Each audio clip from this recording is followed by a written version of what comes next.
for you tonight. We got a great comic book campaign to look at too. I think you guys are going to get excited for this one. This is one people have been talking for a little bit. We got someone who we don't see all that often in the space, but we're going to get to know him tonight. But before we get to that, let me introduce my co-hosts. As always, I'm here with Wrangler Frequency Studios. How you doing, sir? A whole lot of Ola. I'm doing pretty good. Was just doing some more polishing on my manuscript for book number 3 before the show started. It's coming along. So how do you know when it's polished enough? Does it need to be shiny and reflect the light? And how does that work? Well, when I turn on a 50 candle watt bulb, I want to be blinded by 100 candle watt reflection. Okay, so for now, it's when I finally get through the whole thing, and then I gotta toss it to the beta readers and have them. I gotta have them shower me with insults so I know where else I need to polish.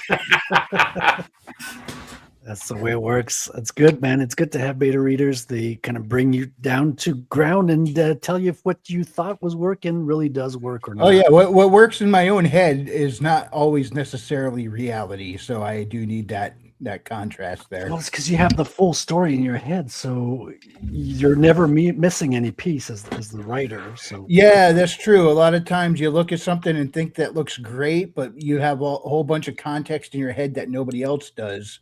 So you don't realize you're leaving big chunks of it missing, and you don't see that until somebody else. You need another pair of eyes. That's right. Speaking of another pair of eyes, we got our other co-host here, Chris Fisk from Infinitale Chronicles. How you doing, sir? Hey, yeah. I apologize if I suddenly jump out unannounced. It's because Mother Nature has other plans. There's like a massive thunderstorm hitting me right now. I thought you were saying you had to go to the bathroom or something. So IBS can strike at any time. That's also acceptable. Like lightning.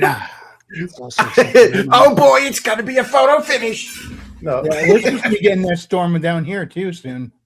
Yeah, it's pretty bad up here. The sky opened up. Well, man, hopefully you can stay in for the show because you're not going to want to miss this one. No.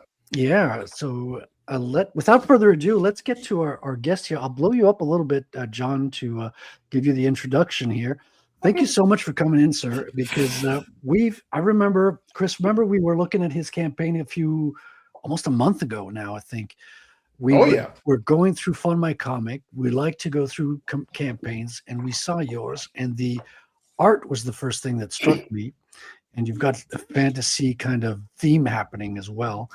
And no one had seen you before, at least not in this space. And but that's not for trying, because this is not your first campaign.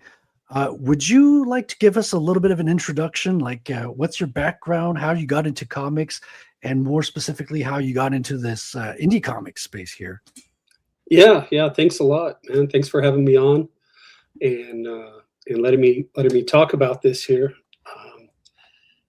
How did I get into comics? How does anyone get into comics? Well, you start as a reader.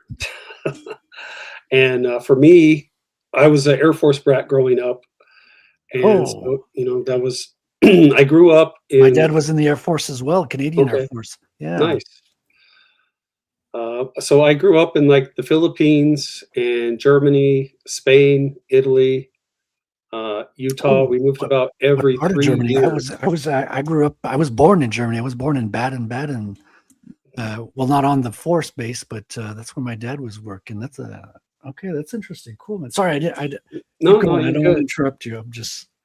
But one of the things that was consistent about everywhere we moved is, every base has a bookstore. Yeah. And so the bookstore always had comics. And, so I didn't have the same kind of comic shop experience, except for when we were stationed stateside briefly. But, I probably, G.I. Joe was the main intro into Marvel and Spider-Ham and even the... Spider-Ham. Yeah. Yeah, they didn't have Spider-Man, but they had Spider-Ham. And so that was, at some bases, that was as close to Spider-Man as you could get. And I remember also having books from Star Comics like Top Dog and Planet Terry, which was, a little bit of sci-fi for kids. And then when I was in 7th grade, we ended up stateside in Utah, and I got introduced to comic shops and the X-Men and, all these kind of mind-blowing things that, Yeah, you got a Barry Windsor Smith shirt on right now. yeah, One of the best Wolverines ever made, too. Weapon X. yeah. It's kind of unfortunate that so many other people have taken Weapon X and done so much with it, because it's like, it's a quasi-perfect graphic novel. And then, you also get everyone else's take on it, which, I understand, because we all like to play with other people's toys. But anyways, my history with comics, when I was in Utah, I got to meet a comic book artist in real life for the first time. And this was a brand new guy who had just kind of blown up with some work that he had done on the Hulk and Marvel Comics Presents. And his name is Sam Keith. Oh, wow. And I was able to talk my dad into taking me to the mall where Sam Keith was doing a signing. And I think the signing started at 9. We probably got there around 11. And there was a line winding all the way around the mall and then down the 2nd floor all the way around the mall. And so it must have been like 3,000 people, maybe 5,000 in total in line. And, my dad was like, do we really have to do this? And I was like, yes, absolutely. I'm going to stay for this. Can't miss this. And, I had my books. I had a list of questions that I had written out because I wanted to ask, an actual Marvel Comics artist about, how everything works and how he decided, what to put in the panels and when to add so much detail and when not. But I ended up holding the sign that said, "This is the end of the line." And oh, you were the last one that was allowed. Whoa! And the signing stops here. I think after someone came up to me after we were there for a few minutes, and they're like, "Can you hold this?" I was like, "Sure." And then I got there probably at the end of the day, right? So it's like 5 or 6 p.m. now, and I'm the last guy going up to the table, and I was so starstruck, I just totally froze. Like my 13-year-old self was not ready for this moment. And I think when I got there, I said something like, "Buh." And well stated. Yeah.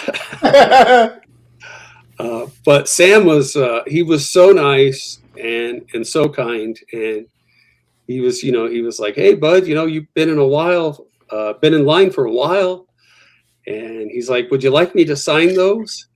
And, I nodded, and he kind of chatted with me and, just signed everything that I brought, and then gave me a little kind of headshot drawing. And, I think I said, "Buh." That was my way of saying thank you.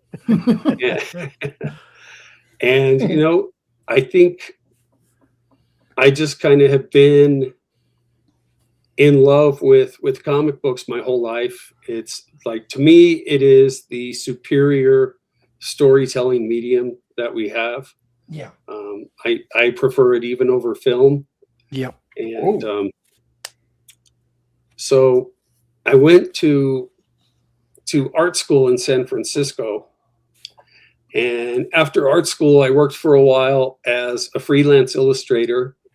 I did some children's books, and I did some advertising illustration. strangely enough, most of that was for steakhouses. And Nothing wrong with that. yeah, no, well, it pays really well. And it's like if you're going to draw, you want to draw on advertising. Yeah. Did you get steaks as a perk? Yeah, go to the meats. No, I never got any steak coupons, but I had enough money that I could afford steak at that point. So Oh, that nice. that was good. Not every comic artist can say that. No, not at all. But but then I needed something a little more steady. And before you go on, I want to just quick close the parentheses with Sam Keith, because he passed away. Was it last week or 2 weeks ago? Yeah. How thank did you?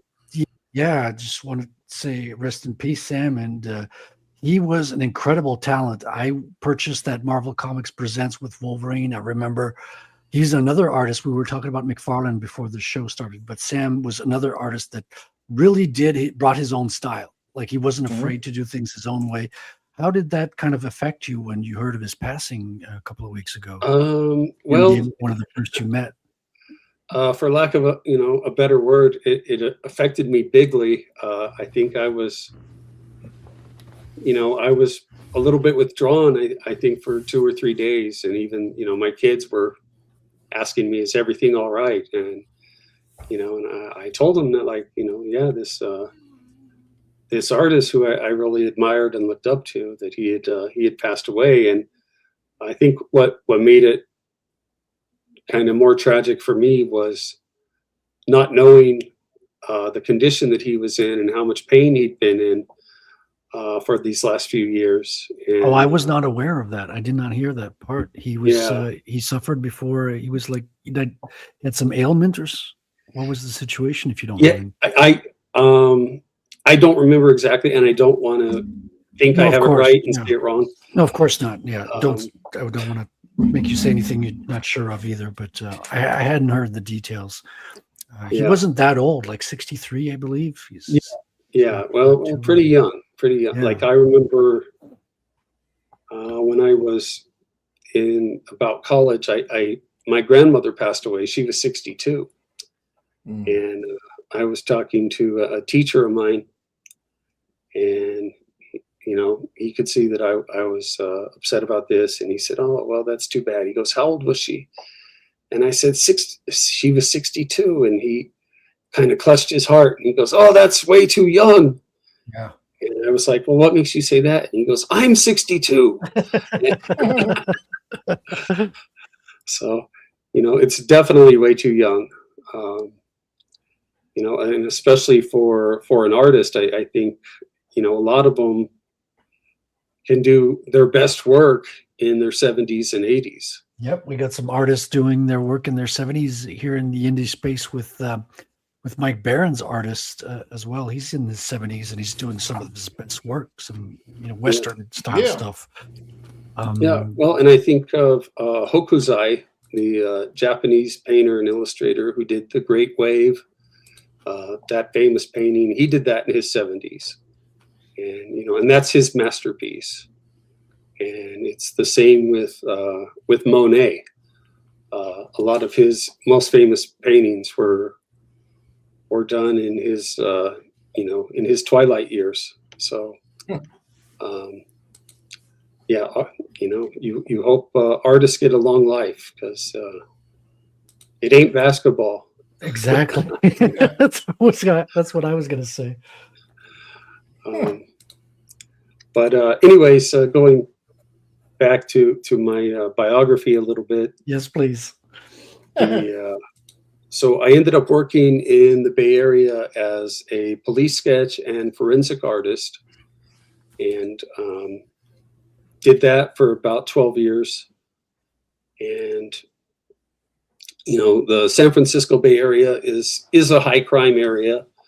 So I got to work pretty much every type of case imaginable. And then we moved to Utah about 7 years ago. And I've been an art teacher during that time, but still, having that comic book itch. And the whole time I've been doing other work, I've been, adding to my sketchbook stories and ideas and characters.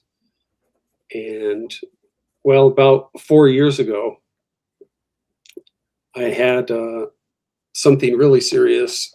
It's called a cranial hernia. Oh, And if you know what a hernia is, it's when, Not fun. yeah, well, it's when something's trying to push its way out of your stomach wall lining. But with the cranial hernia, your brain is trying to push its way out of your skull. And so when I got my CT scan, they were like, yeah, you've got your skull kind of looks like Swiss cheese because it's been getting beat up by your brain. And at one point, my ear was leaking cerebral spinal fluid. Whoa. wow. And, I had to have a couple of big surgeries to get that situated. Luckily, University of Utah is, one of the top 20 hospitals in the States, and they took care of it. But With you being a comic book guy, I would expect if your brain gets bigger that you should develop telekinesis. No.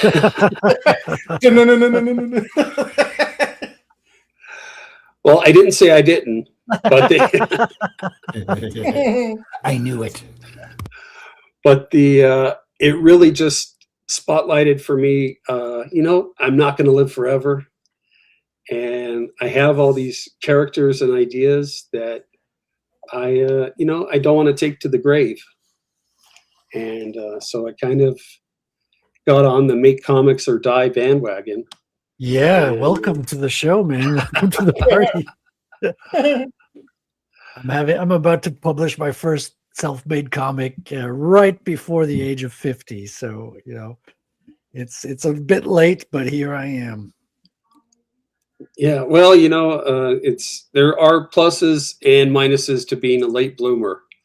And like for me, I feel like a lot of these stories and concepts that I have are evolved a lot, and it's allowed me to get better and better as a writer and just keep improving what I'm putting out there so that the story is really ready to go to the public. And that's kind of been the upside of it. I can vouch for that. You've given me a sampler before the show, and I was reading it, and I read half of it like through the colored portions, and you've got a good grasp of storytelling and I'm not just glazing, like I never say things I don't believe in. So these are all my sincere reflections as I was reading it. You've got a good grasp of how to open a book. The characters you feel them and they're well defined, and you've got natural conflicts kind of occurring. I'm going to repeat myself here, naturally within the story. And I really enjoyed that. It's a fun read. And so are you doing the art in this, or are you the writer? What's your role exactly? Right. So for Three Brothers Gruff, I am only the writer. Okay. And what's nice about that is I really get to say wonderful things about Vincenzo, who's the artist on this, and he's out of Italy. Vincenzo. I knew it. He has that European flair to it. I was like, this is like Bond, and I'm French Canadian, so I grew up on French bande dessinée, right? So I was like, oh, this guy's got some European blood. I can tell. Hey. Well, and the fantasy comics are a lot bigger in Europe. It's one of the main genres that people read over there. Probably bigger than superheroes. Oh yeah, and, for sure. Definitely. Vincenzo was he read the whole script because I have the whole comic script written for all 5 issues. Like the whole graphic novel is fleshed out. And he just loved the story so much that he wanted to work on it, and every time he turned in pages, I was like, man, I have no notes. Like you hit this out of the park. It looks better than how I imagined it or how I would have drawn it myself. And you know, that's just been really kind of amazing to see that you know, he reads the script and he's as excited about the story as I am. And Well, to that's see that imperative. coming through in the art, it's just been really gratifying. Love to Yeah. hear it. Love to hear it. And I think this is a good time to start with one of the trailers because John has 3 trailers for us Oh. tonight. We've got 18 people watching right now. So let's start with, I think you said the black and white one was a good one to start. I'm trying to figure out which. Okay, this one's got color in it. I'm just scrolling through it real quick. This one's got color. You see the book, and I think it's the first one here. It says, yes. Okay, let's start with the black and white one to start with.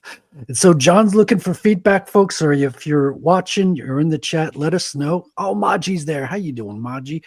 Let us know which of the 3 trailers you like more. I'm going to give John some feedback tonight, and I'm going to drop the link to the campaign before I get to that first, just to make sure it's there for people to check out. You're not going to want to miss it. You're going to want to look through it because the art is so freaking fantastic.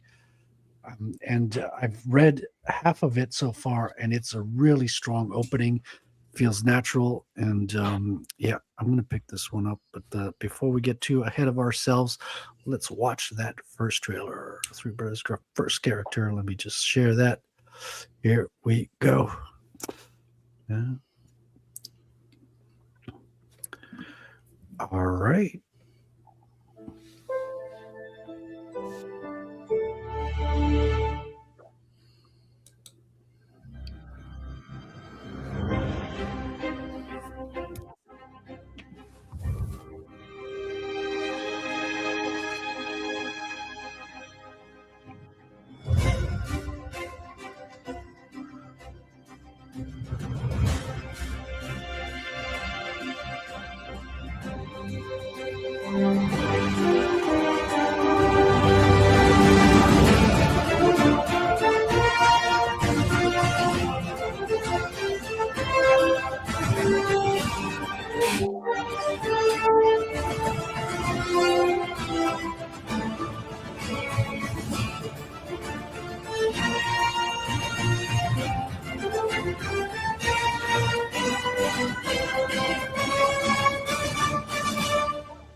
There we go. Satyrs and sailors. That there's no way this can't go big, you know.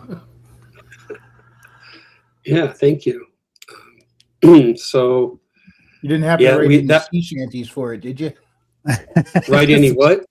Sea shanties. No. Well, they're not sea shanties. There is some song for sure. There is a little bit of song in the first issue. Oh, It just that- sounds like that's an just- awesome combination, though.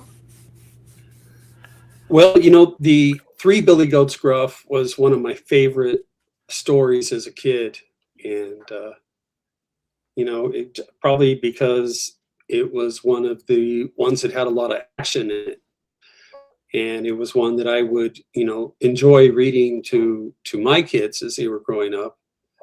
And I just thought one day, you know, I'd like to reimagine this as something else. And I thought, you know, what if they weren't goats?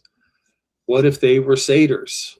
And what if they were troll hunters and troll hunters for hire? And what if that was the true story of the Billy Goats Gruff? And you know, then you start writing something and doing some world building, and then you know it just kind of evolved into this huge story, and just started to you know, to really get excited about seeing it come to life. And it's been really gratifying and really nice that, like I said, like Shinzo got so excited about it and thought it, you know, it was a great idea and great story. And then to see the backers coming on board is, you know, just kind of another validation that, yeah, you know, this is a fun idea and people like it. And that's been really great to see. Yeah, everyone's been talking about it. I think it's unanimous. The art's beautiful. I tell the story's good. I want to help you get on other people's shows as well. I know tomorrow you're going to be on Indie Comic Shop. Oh yeah. Which, Chris and I are also co-hosts on there. Yep. So we'll be seeing you again tomorrow. Round 2. But we got to get you as well on Katie's show. Katie has a bigger platform than us, and she's really good at helping people kick off their campaigns. Oh yeah. It'd be really good to put you in touch with her. She just is so helpful to everybody. She got my campaign kicked off the floor as well and got it started late last year. So I'm very grateful to her for that. So we'll put you in contact for that for sure, with her for that. Yeah, that'd be amazing. No, for sure, man. For sure. We've got to get the word out. We want to see this succeed because we want more of it. We want to see all 5 issues.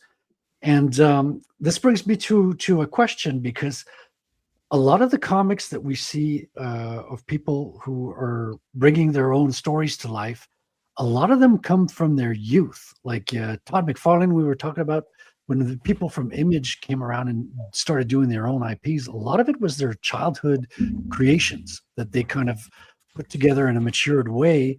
Like Spawn, something he created when he was younger, but he gave it a new twist with his, all he'd learned by working at Marvel. So is this story and is the other story that you had, both stories that you were working with when you were younger, or are they kind of like late blooming stories, like recent stuff that come to mind? Well, the first rule of improv is always say yes to whatever someone says. I'm going to break that rule because no, it's not. It's okay. But it's fine. yeah, this I probably did a couple years ago. Same thing. Well, I'll put a twist on it. Okay. Now, my ideas from when I was a kid were pretty dumb and generic. Okay. I remember I had a superhero who I had, designed, and it was basically just a variation on the Flash, but he was called the Blur. And That's actually kind of cool. I thought that was clever.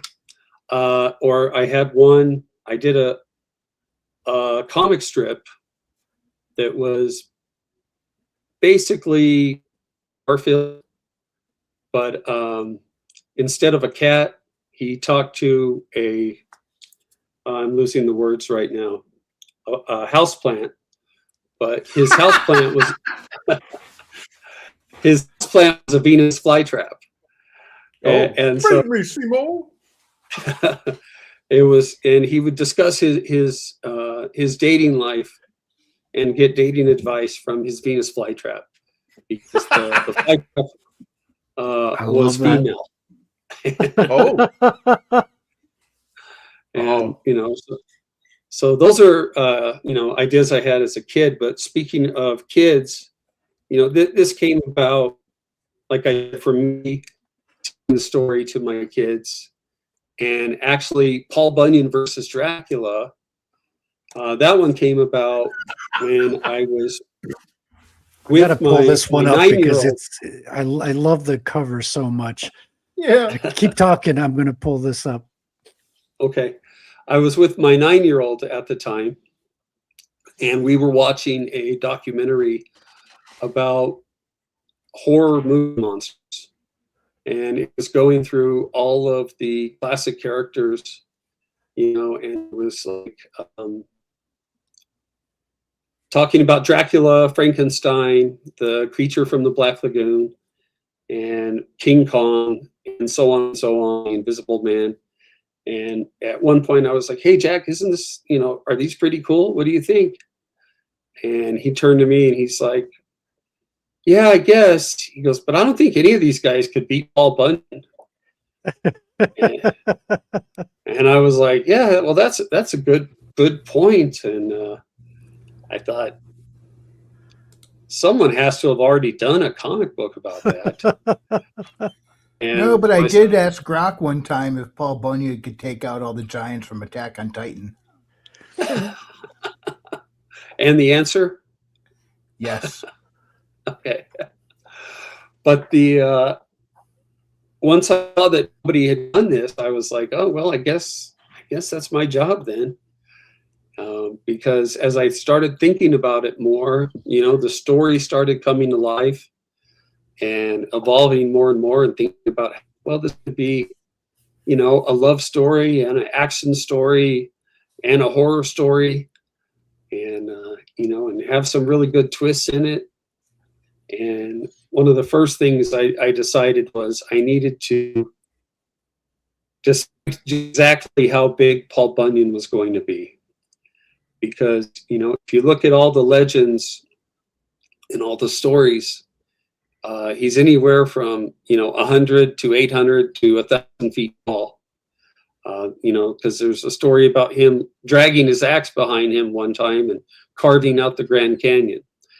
Well, I didn't think he could be that big. Otherwise, this would be another Godzilla versus Bambi situation. But I liked the size of the giants on Game of Thrones. Yeah. And I thought, well, if he's about the size of a Game of Thrones giant, about 16, 18 feet tall, it's a pretty good fight. And, it's kind of brains versus brawn, or brawn versus magic type of event. And did you do the art? Did you do the art on that book? On that book, I did the layouts and I did the cover. Okay. And some of the inking. So kind of in and out there. I think I'd like to do more drawing on one of the comics eventually, but right now I'm still teaching full time, and I coach basketball, and I've got 4 kids, and so I kind of have to pick where I can do my input. But yeah, that was as we talked about. There's the cover again. Yeah, classic. Did decide Todd to McFarlane, homage from Batman. Homage, yeah, and I probably gave him credit a little too big, but I guess it's a pet peeve of mine when someone does an homage and then doesn't say after who. So I wanted to make sure that was plenty noticeable. And I think, if I'm not mistaken, it's Batman 423, which people have pointed out there are a couple of mistakes in that cover, in the coloring on the Batman issue.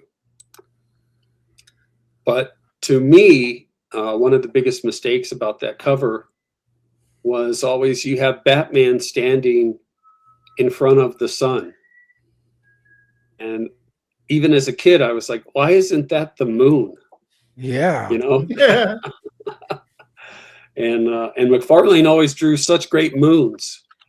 And so I made sure that my cover was Dracula with the moon behind him. Yeah, here it is, the Batman cover, as you can see. And I remember Todd telling the story of this cover too. Like, it was like a cover he got last minute, and he had just like the end of the day to do it, and it had to be, gone in the morning with the post, right? Because they were sending that stuff FedEx at the time. And it was one of the covers he drew the fastest. Like, he was just throwing lines around and he's like, well, if I hide the woman with the cape, I won't have to draw much of her at all, which is totally Todd's reasoning. And he totally talks like this too, like very humble about his approach. And it was something that he was able to do, but really quickly. But that doesn't take away from how cool it was, because it made its way to being one of the top covers of all time. So that goes to show you that doesn't matter how much time you put into something, you can knock it out the park in a quick in a quick sketch as much as something that you take your time with. So, Well, it helps a lot to be a great artist to begin with, but I think it does kind of capture some frantic energy that then comes out in the drawing. I've also heard stories about Frank Frazetta doing a painting at the last day, or having 24 hours notice to turn something, and whoa. those are some of his most famous pieces. Yeah. You don't have time to second guess yourself. Yeah. Well, and that's like you said, that's one of Todd's most iconic covers. So yeah, so the Rush job didn't hurt him a bit. not at all. Yeah, that the Paul Bunyan versus Dracula #1. That's also still available on funcomic.com. I had some copies made for Comic Cons and stuff. I think I have about 17 left. So if somebody wanted to order one of those, they'd probably get it in a few days.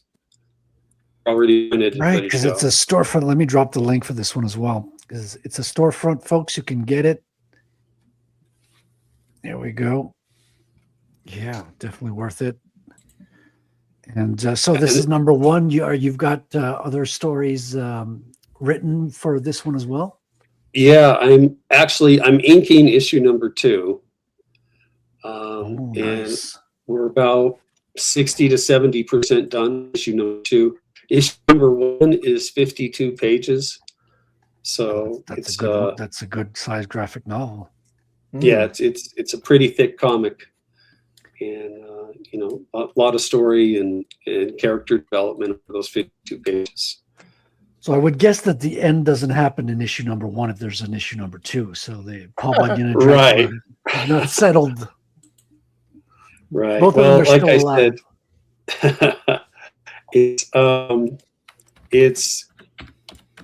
It's a little bit of a love story. It's a little bit of an action story. It's a horror story, and so you kind of you get all of that. I think when it's all said and done, it's probably going to be close to 200 pages.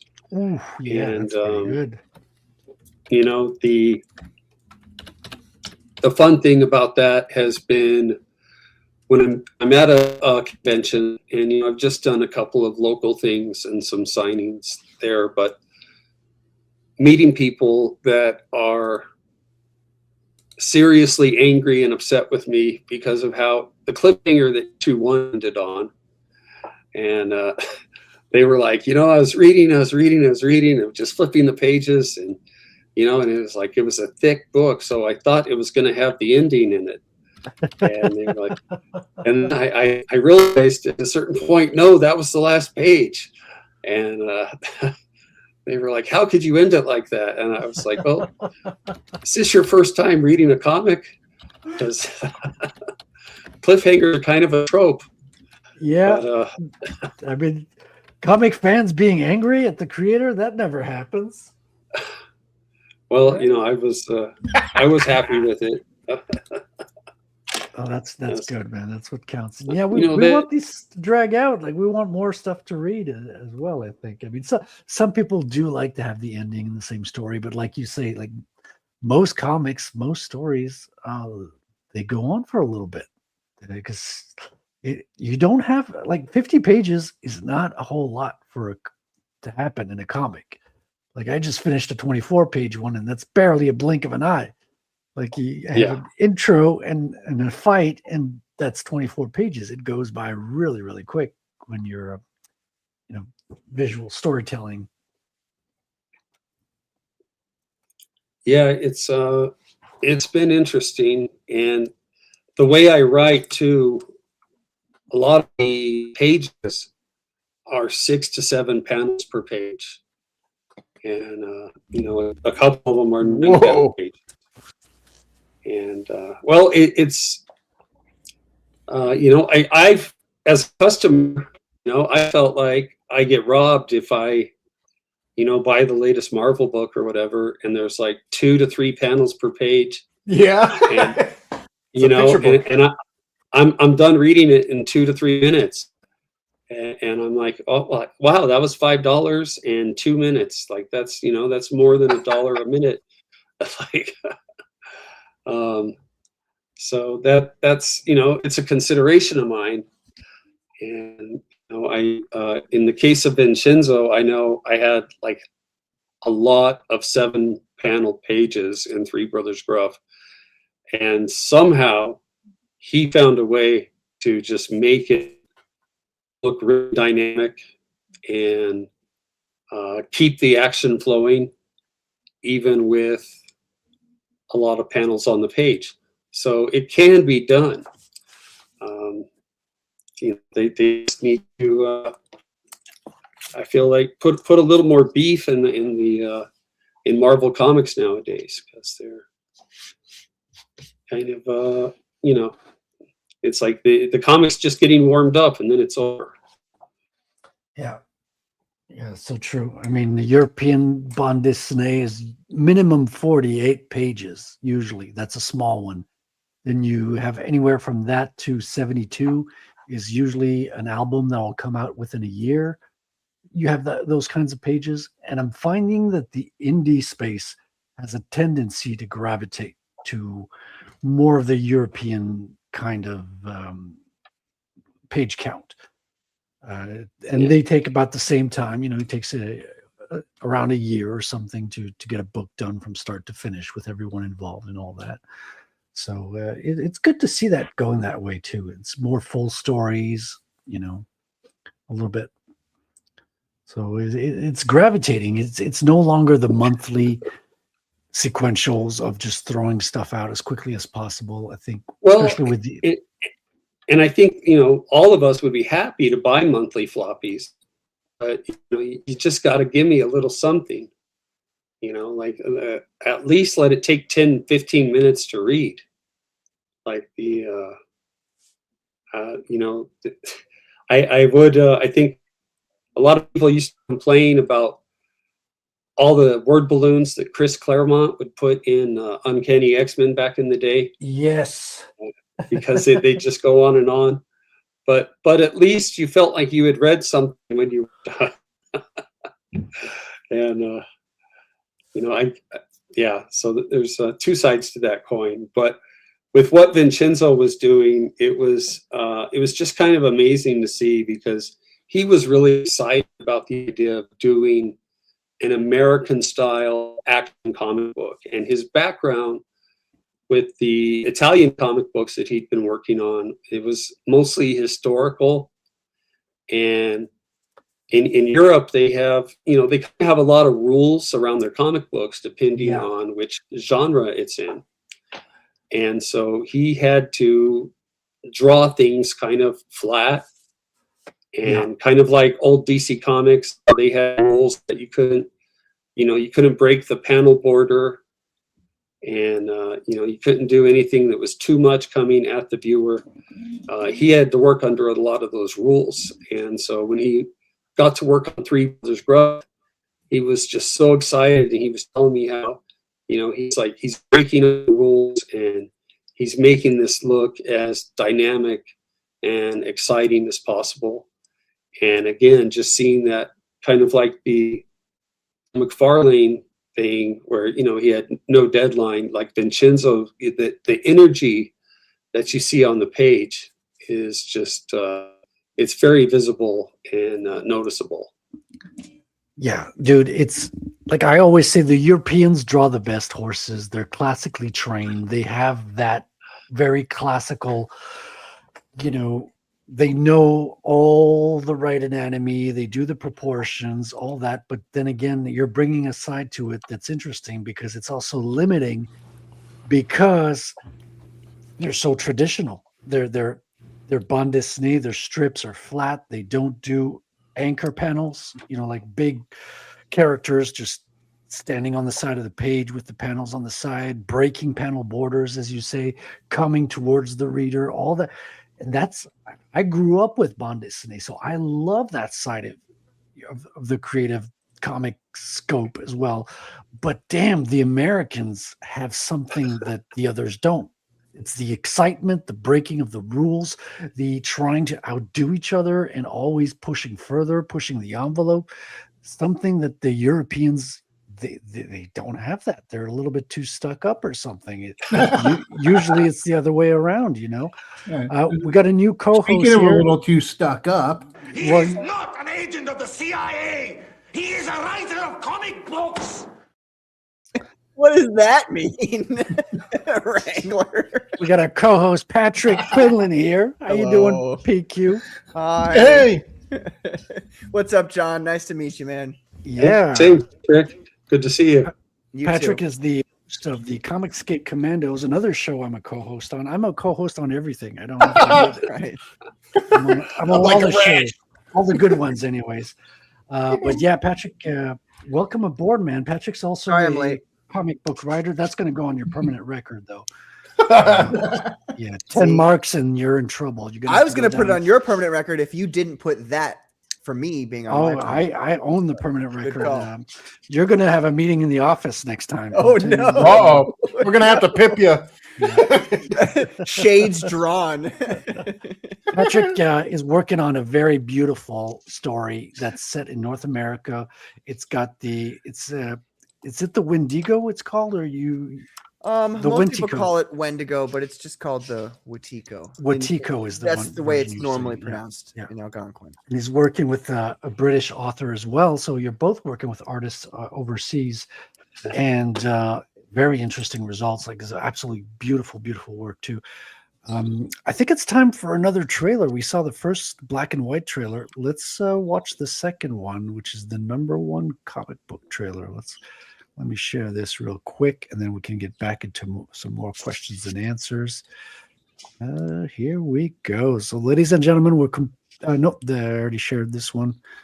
The other one I want, the 16 Three Brothers Gruff issue, because they got similar names here. Let me just make sure I got the right one that I'm sharing here.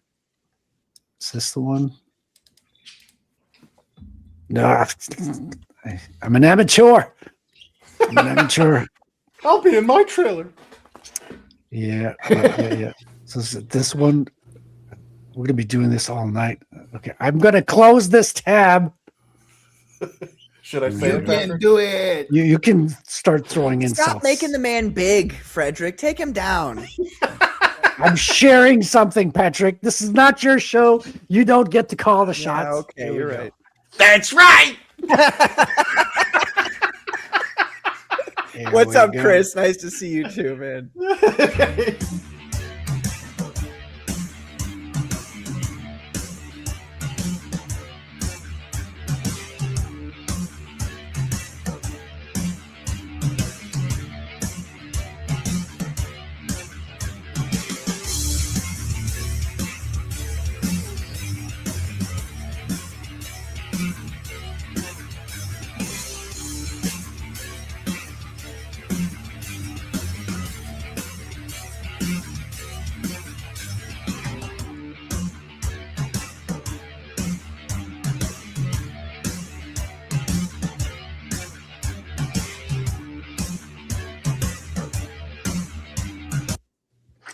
Yeah, I like this. I like this. I like it because you're showing the flip through of the comic, which is something we don't see usually. Oh, yeah. Especially before the comic is printed. But because Chris, you have something similar. Chris has a Infinitale Chronicles. It's also a fantasy style story, and he's yeah. got this comic book reader on his website where you basically it's like a PDF, but you've got the animation of the pages that you're kind of turning through. So it's a nice kind of way to preview it.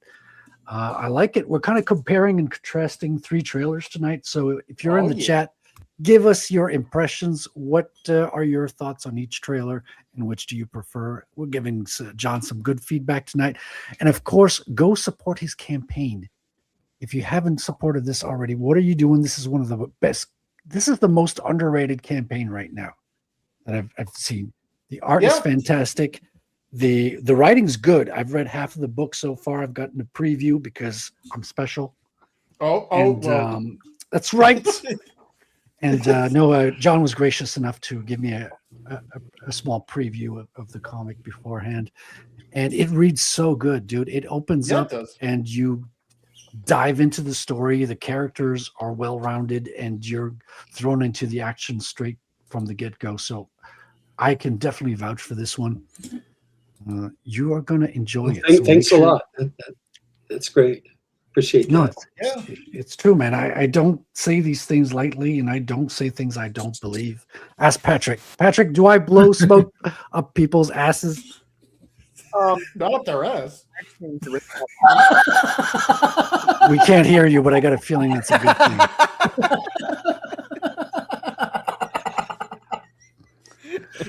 This is There the was last that one episode. time in Cancun you told me about. I thought we were supposed to talk about that. Oh my god! Oops, we lost Patrick. It must be that storm. It's that storm. I think it missed you, Chris, and it's hitting Patrick instead. This is the last time Patrick is on this episode on the show. No, I'm but, good. there we go. This is what I have to put up with, John. Never start your own show. This is what happens. You know, you think people are your friends, and then they stab you in the back. Someone throw a baguette at Frederick. Welcome, Bootlegger. Nice to see you. Chris, Bootlegger is the one that put us in contact, thankfully, because I've seen your as soon as we saw your campaign, Yeah. I wanted to get into contact with you on Twitter, but you were not taking DMs at the time. Can people get in touch with you on Twitter now, or is there a better way? No, I edited that on my profile so that everything's Nice. open for DMs now. Nice. And yeah, I know that's Machi probably wanted to get the you on fastest way to get in irons. touch with me. Awesome. We're gonna get people getting in touch with you and getting you out there, man. We got to pimp that comic. I want to see it be successful. It's a beautifully drawn comic. It reads really, really well. I'm hooked on the story already. And it's a unique tale. You say it's an adaptation of a what is it, a folk story, a children's story about the Billy it's Goats. the children's story, The Three Billy Goats Gruff, which, if you don't know, because it's not as famous as Goldilocks, I guess. But Was it one of Grimm's? It's not a Grimm's tale. It's a Scandinavian folk story that's kind of been made into books, children's books, and the story is basically the three. I guess I'll tell it. The three Billy Goats are trying to get across the bridge to the other hill or other mountain, or there's lots of grass to eat, and under the bridge there's this mean, nasty troll, and the first of the three brothers comes across the bridge, and he's making the clip clop sound on the bridge from his hooves hitting, and the troll comes up and he says, "I'm going to eat you." And the little brother says, "Hey, don't eat me. You should wait for my big brother. He's going to be much tastier than I am." And so the troll says, "Okay, you can go across." And he waits for the brother. And then the second brother comes up, and the troll jumps on the bridge, and he says, here you are. Now I'm going to eat you." And the second brother says, "Don't eat me. You want to wait for my big brother. He's much bigger than me. He's going to make a much nicer meal for you." And so the troll lets the second goat go across to the other side with the grass. And the big brother comes up, and he says, "Here you are. Now I'm going to eat you." And the biggest goat says, "Well, you can go ahead and try." And he charges at the troll. He rams him and knocks the troll off the bridge, and he dies. And so that was kind of the basic inspiration for it. That, and I think Todd McFarlane's Twisted Fairy Tales, that toy line that he had for a while, where he kind of had these bizarre, twisted versions of Little Red Riding Hood and everything else.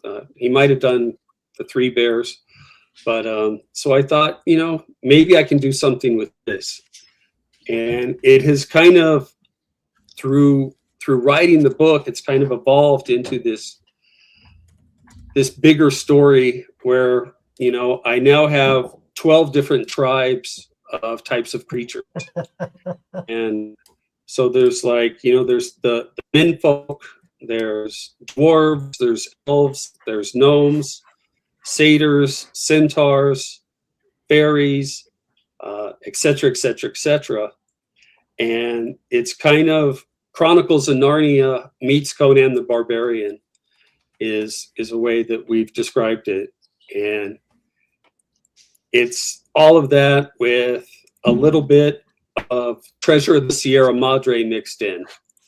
So if you're a Bogart fan, there's going to be some things in the story that you might notice or remember. You'll have to be paying extra special attention to catch that, but it comes through in, I think, a lot of the themes and in some of the character development.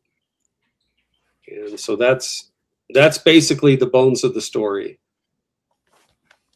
That's dope. Let's dive right into the campaign now. I think it's a good time. We got 46 people watching, a lot of people from the space. They need to see this. This is a really cool campaign, and I'm glad we're finally looking at it here. Sorry. I was giggling not at your pitch, but at Art Hita in the chat. So I apologize for that. You fucked up, Chris. Welcome, Art. All right. So got another. This is probably the third trailer. We got 13 backers, folks. This is underrated. Support this today. You got 31 days to go. We're so close. It's $700 goal.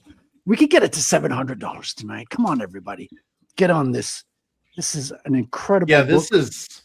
This deserves a lot more attention and backing than it's getting. Like, look at this. It's an amazing Thank you book, very guys. much.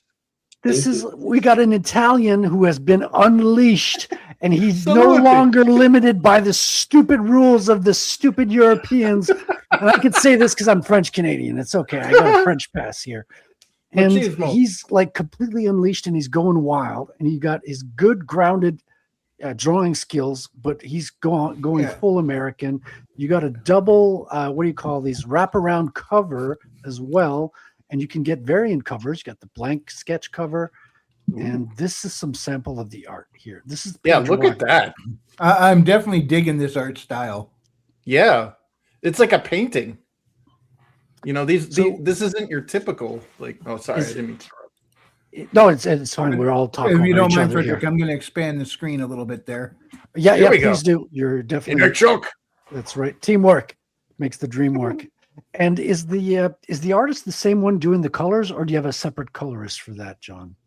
Yeah, the colorist is Febri Ferdian, and he's out of Indonesia, and he was kind of. We looked at a couple different colorists, but I let Vincenzo pick the colorist because we really wanted to make sure that. Well, sometimes you get colorists who kind of over color, and they make things too saturated or too bright, and we really wanted to showcase his line work as much as possible because he just does such a terrific job that it would be a shame to lose any of it in the colors. And so it's kind of a little more tilted towards an old school type coloring style, so that you can see the work that the pencils and ink put in. And is the letterer doing the onomatopoeia, or is the artist putting those inside the book? Yeah, that's all Vincenzo. So that was kind of a fun thing, was seeing the sound effects in the pencils. Yeah, and that's even totally the word- European, right? That's so No, European. dude, there's a one panel in here where they really leverage the onomatopoeia. It's literally the different panels. Like it spells out a word. It looks freaking awesome. Yeah, that'll come up in a second. Yeah. Yeah, and There it the is. action is very dynamic and it's clear. Where is it? Did I miss something? Down Just go bottom. down a little bit. Yep. Right there. Oh Boom. yeah. These are like panel I love board. that. Yeah, where the panels are actually the onomatopoeia. Yeah. So, Yeah, and I love also the foreshortening in that panel. He was so excited about it. yeah, Because Yeah. that's, Falcon punch. yeah. He would probably be arrested over there in Europe if he did that. So, folks, this is a unique combination. Love to see it. Here he is, Vincenzo Mercogliani, doing some fumetti, American fumetti. Awesome, man. Awesome. And how did you find him? Like, did you use your contacts in the police to track him down, or how did that happen? Yeah, I should have. You know, I just ran into him on Facebook, and he was sharing some artwork on one of the forums there, and I was complimenting him. You kind of mentioned or hinted at it earlier, how well he draws horses, you know, because through doing parts of Paul Bunyan versus Dracula, I was learning how to draw horses, and it was really just a chore for me. I still can't do it without reference. Yeah, no American can draw a horse. That's a very well-known fact. Well, except for John Buscema. Yes, there's a few, but you know, I'm thinking they got blood infusions or something. Yeah, well, Buscema's an Italian name, so he can't help it, right? But I contacted Vincenzo, and you know, I told him I have this book that I think you might be perfect for, and you know, would you mind if I sent you the script? And lucky for me, he read the whole thing and he fell in love with it before we started talking prices. And so he kind of gave me a discount on what he normally charges because he just really liked the story that much. Yeah. And so that was lucky break for me. Yeah, that'll help, man. Like, because you put a lot of time, man. You dedicate as an artist. I mean, you're putting like a year of your life into something. So, sure, money is driving factor, of course, but you want to be spending that year doing something that you're thrilled about getting up in the morning. You know what I mean? It's something you're going to be putting your energy and your love into it every day, and it's going to stick with you. This is part of your legacy that you're building. So it's really important to fall in love with what you're going to be working on. So I'm happy to hear that, man. We've got a ton of people in the chat. I haven't had time to say hello to everybody. We've got Will Studio. Nice to see you, man. He says, hail Patty Q. Yeah, Patrick won't be coming back on the show anymore. Sorry. Yeah, I'm going to die tomorrow. So Art Haida here. Just back. Art Haida back. Thank you, sir. Thank you so much. Yeah, we got some backers coming in. That's right. This is going to be one of the best books of the year. I can feel it. So keep them coming, folks. Happy to hear that, man. And we got a third trailer here as well. Let me just close this one first because I can't freaking open a page without reopening the same one. And let's have a look at what's this one. resume piece for? Well, so, okay, let me just answer this real quick. So I do art. I do like an art stream, and then I didn't have anything to draw, so I just started drawing. Oh, Same thing what I did with this like 2 weeks ago. This is Oh, my Medusa. why don't you choose one of my characters so I can get some work for free? I mean, That's right. doesn't seem fair. Wow. You always do your characters, Frederick. Come on. Yeah, I will. I will. Okay, listen. I'll promise you this, Patrick. Next time you're on, I'll do one of your characters. Unfortunately, You make me proud, Patrick. you're banned from the show, so that's not going to happen. Right. That's right. Oh, that's the art of the deal. It's one of the rules of acquisition.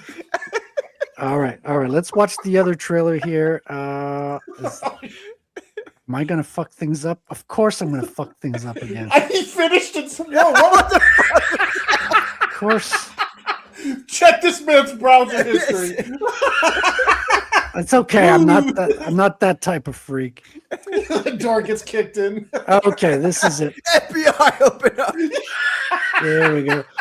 Oh man. Well, it's Canada, so if I say anything besides like our government is the best government in the world and it has Right. done nothing wrong and killing old people is the way to go, as long as I say those things, we're good. So here we go. In the time when the bridges spanned forgotten rivers and the rise of petty kings in shadowed halls, there was an age undreamed of.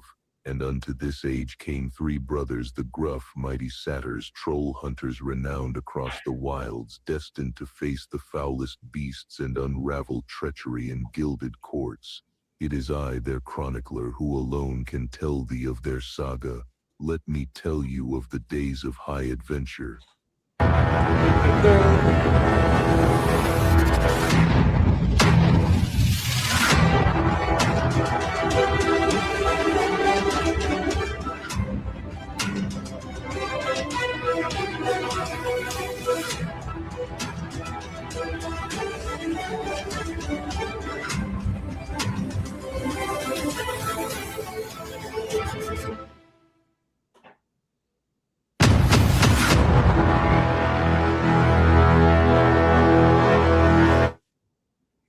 Love it. I'm a wizard, mind you. Love it. I would like if I had one comment, John, was probably maybe drag the trailers out a little bit. Some people's trailers are too long. That's not the case with yours. You could probably drag them out a little bit longer. I think you got Edging some them. good art there. Yeah. I Yeah. don't know what, if you guys have any feedback, John's looking a little bit from a little bit of feedback from his trailers, so feel free to chime in. Artida says Patrick's browser history is mean Russian chicks, but what do Frenchy Canadians look at? Well, we look at underarms that are not shaved, obviously. What do you think, Art Haida? We also look at Russian chicks. Everyone looks at Russian chicks. They're so beautiful. I'm drawing can one say right Nietzsche. now. That they are. That's true. That's Especially the ones I've been talking to on Twitter now. Oh shit! I've seen Whoa. Birthday Girl. I know what that movie's about. Careful, they're not all women on the internet, Patrick. What? That's Well, people- You saying people would lie about who they are on the internet? No, of course not. I'm just You kidding. know, I obviously. wouldn't lie, Patrick.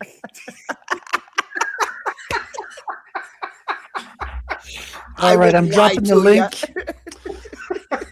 Scribe, are you talking about the link of to the show? Okay, let me drop Scribe. He's a commando.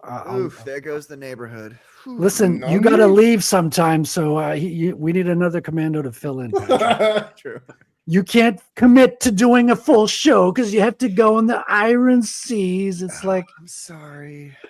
you know, like this is not the better show. Seriously, come on. I There have goes no Scribe. comment. I'm not going to shit on them right before I go on this exactly. show. You're like, hey, I was Trying just to make me watching do. Proof of Comics. Yeah. What the hell are you doing here? I was just You guys watching. put up there to come here. No, we love Kahuna. We love them over there. They got a great show. Which movie are you guys covering tonight, by the way? Because you always cover a movie on that show, right? We're going to be talking about Stalker by Tarkovsky. Oh, that was your choice. Yeah. Roadside Picnic, I believe, is what the movie's called, and the book as well. No, the movie's called Stalker, but Is it it Stalker? is based off of Roadside Picnic. Yeah. Oh, okay. Okay, we got Scribe here, so we no longer need Patrick. Patrick, you Get can the hell go. out of here, Patrick. You're gone. Be gone. Back to the garage, Bobby. Audacity. Fine. I didn't want to be here anyway. No, stay, John, stay, nice to stay. meet you, You John. stay. If You can follow me stay. back. What'd I just say? Okay, John, okay, let Patrick follow me talk. back This on is the X last and time we'll- he's going to be talking on this stream. So John, see, Yeah, you got it. More respect on my show. Follow me back on Twitter, and we'll comment and see if we can get you on the Commandos before your campaign ends. Okay, that sounds amazing. Yeah, I'd love to do it. Your book looks great, man. It's good Hold to on, see. wait. Where are you going? I got to go on a different show. What? Whose show? Whose show? You know what? I'm not. It's none of your business. Huh? How about that? No, this show. You stay here. No. It's Commandos here. You stay Is there any here. other shows we should know about? Yeah. This show's about John. Okay, focus on John. I'm going. Get out of here. Bye. See ya. See what happens? I know You know what? people. You know, we got to talk to him on Saturday. Yeah, we're definitely gonna have a talk with them as well. We're gonna sit him down. John, I'm sorry. Nice to meet you. Yeah, likewise. We need to talk to Patrick Saturday. A little on the side. You know what I mean? You know what I mean? Yeah, well, can take him to the room out back and have a good long talk with him. And Scribe, I'm sorry, I did not mean to hit your comment. I just accidentally double clicked on the wrong spot. No, I don't care. No, I love you. I hit undo, but it's not showing back up. What's up, John? How you doing, man? Nice to meet you. Yeah, nice to meet you too. It's great to be here. Great book. Yeah. Great book. So on the second half of the show, what we do is we have a comic review from our friend James here. James, are you ready with the book cam? Are you all set up? I am all set up, baby. All right. There we go. Yeah. So Get the trailer or the yeah. So regular, do you want to hit the trailer or do I? If you already got it called up, I'm still looking for it in this massive clips. Yeah, we have too many clips. Oh, I got it. Okay, here we go. This is the Negative Zone, ladies and gentlemen. Hey, what's missing from this page? The negative space. We read it, we shred it, we tell you the truth. Negative space. Comic reviews. Of course, I fucked up and called it the Negative Zone. Negative It's Zone. Negative How dare you? Spiral Zone. I'm on brand, okay? This is a shtick. I don't actually fuck things up. This is on purpose. Okay? This is all done on purpose. To one of the few shows within a show where we review comics. We comment on them together. I've read this previously. I'm gonna give an intro. John, I'm gonna pick up your comic, and one day it's gonna end up right here at the top of the month because I see you got 30 days till your campaign's done. So I'm gonna pick one up at the top of the month, and we'll have it here one day, which you may or may not like because I can be quite brutal. I come at this strictly from a consumer perspective. All right, I'm just a consumer. I'm a guy getting into comics.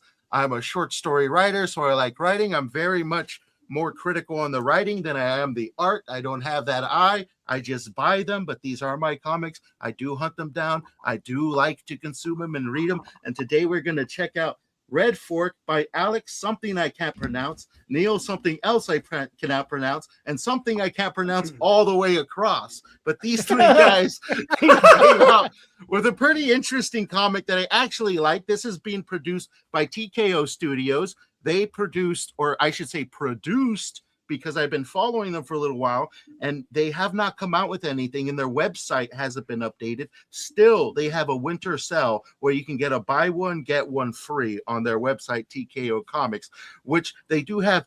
They boast to produce premium comics, and their whole shtick was they produce the entire series at once and sell it as a singular volume or or floppies. I got the floppies. This is what it comes in. This was brand new when it arrived, though I had to purchase it on the second retailers. On the third party market because they no longer sell the floppies individually. Luckily, they don't go for that much. They are packaged inside this lovely box, which I really like, and they are actually bigger than your average comic book. Let me go ahead and just pull out a comic book. I'm surrounded by them, so just give me a quick sec.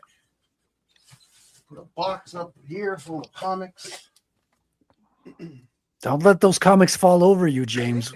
I have boxes on top of boxes of Amazon boxes like these full of comics, just repurchasing them. So here we have to introduce you to long boxes at some point. Yeah, I'm gonna do that, but they cost money, and these just come with the comics, so I just reuse them.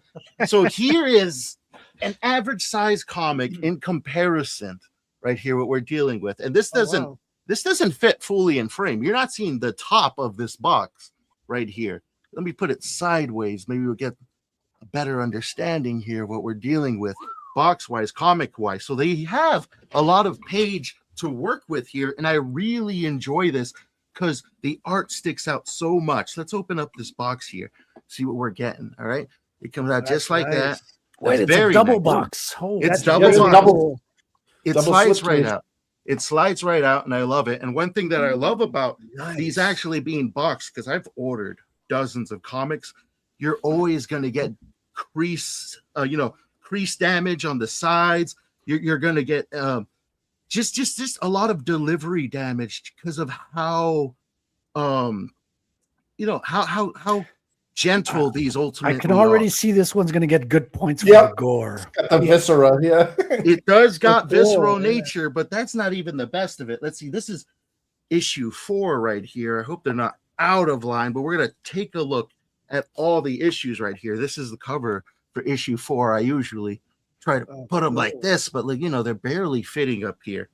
But most of the art is on the bottom half, which is good. This is issue number 4 right here. Put this aside. I'm going to have to get this in order. This lovely box right here That's a cool box. is a very Little cool box. The I enjoy it. slipcase, yeah, that's pretty cool. Yes, this is issue number 3. Oh, what? It very much, this story takes place in America. It feels like it. It feels like it was written from somebody who understands. It takes place in a coal town. And one thing that I love about it is it doesn't feel like it's here to criticize the people who live there, talk about how nasty coal is, how racist these white people in middle America are. White people. It doesn't have any of that in it, which I really enjoy. So let's go ahead and pull out issue number 1. That's issue number 3. Try to keep these in order. This is what issue number 1 looks like right off the back. Red fork, got a little splatter of blood. This is the first one I seen. It stuck out to me because it kind of tells you a lot here. You got this big shadow looming of something industrial and just the stain of blood right there of this gore. Oh, that's this animal cool. that is gored. And once again, you've heard me talk about gore on this channel. I talk about lazy gore. This is some good gore. What's good about gore is if you examine it, you can see which portions of the animal you're looking at. That's good. It's not just a stain or a splatter or something like that a lot of them do, where it's just like James was a offset butcher color. in a previous life. Oh, we got Absolutely. Katie did in the Hey! chat. Katie, let me introduce you Hail. to John real quick. Sorry, James. Yeah, I no, just go wanna- ahead. Go ahead. John is got one of the best underrated comics right now. The link is in the chat. Go check it out. We're trying to fund him tonight, but I want to introduce him to other people. And Katie's got a really popular channel, especially in the mornings. Mhm. So I just wanted you two to kind of meet each other. I'll be going on Katie's CG After Dark after this one. So check us out there and then. But we're going to be, promoting this book all Mhm. week long. Mhm. Go on, James. Sorry. I This didn't is mean to issue introduce. number 2. Now, one thing I'm going to get into is it is a little slow burn at first, but the writing is actually stupendous. Now, I've talked about writing before. You can't easily compare writings depending on genre. As before, I've criticized writing a lot. I felt like the writing felt slightly out of its genre or sort of didn't add anything great to it. But this one really gave me a sense that the people who wrote this, the people who drew this, had an appreciation for this place in America. And we're going to get into that. Let's go ahead and show off issue number 5 here, which And they may not be Americans, right? They've got Yeah. like strange, so they may be. I guess it's hard to tell just by a name, you know. sometimes What kind of because- Americans are you? Yeah, well, you know that what does it mean to be an American, depending on where you're from and where you're brought up, you know? When did this Um, come out, by the way? This one, I believe, was it 2013? I have to take a second look at it. I'm sure it probably tells I us. never heard of it. It looks interior. cool, man. Well, TKO, that's the thing.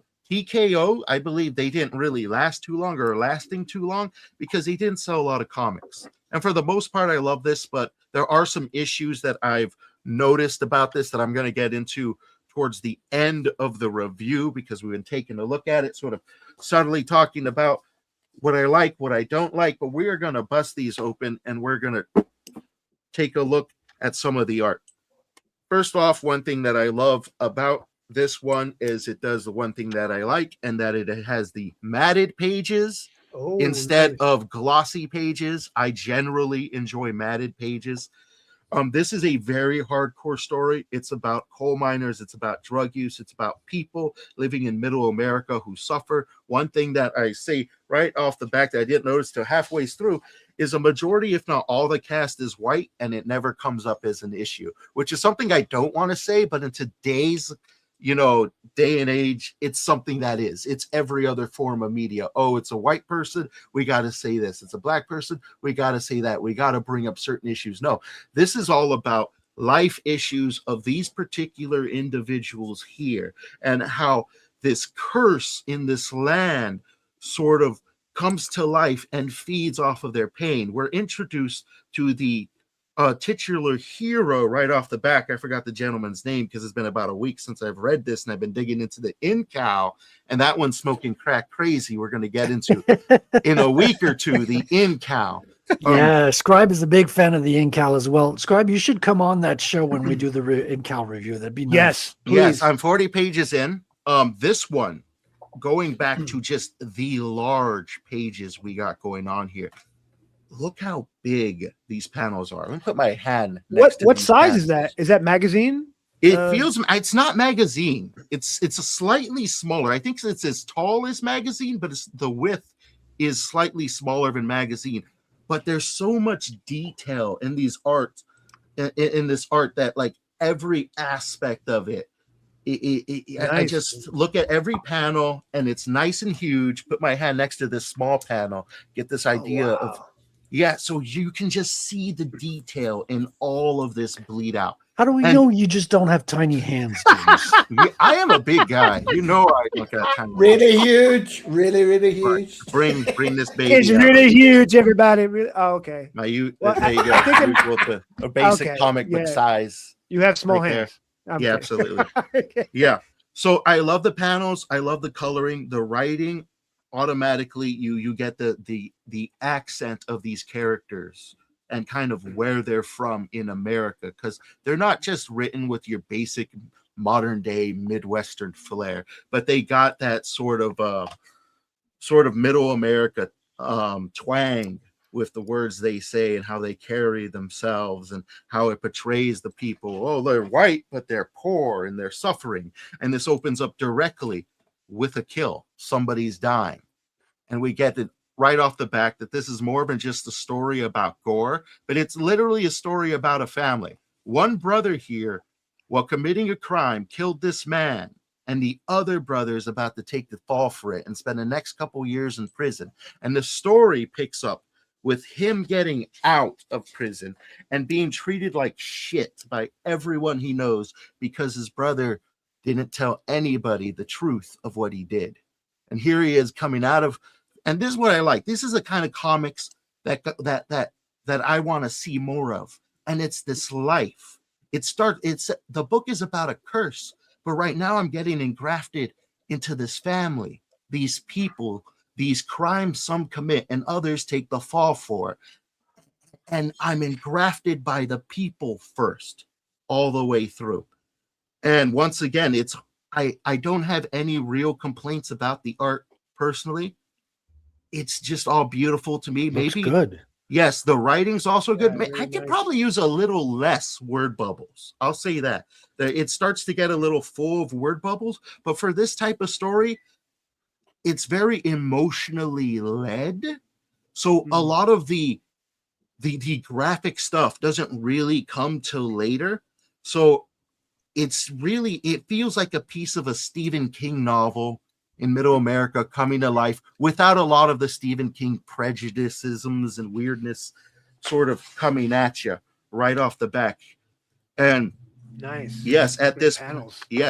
point, we're just being introduced to people in America. Like, this is a slow burn. This issue is a slow burn. We actually don't start to get anything supernatural towards the end when we start to find out that there's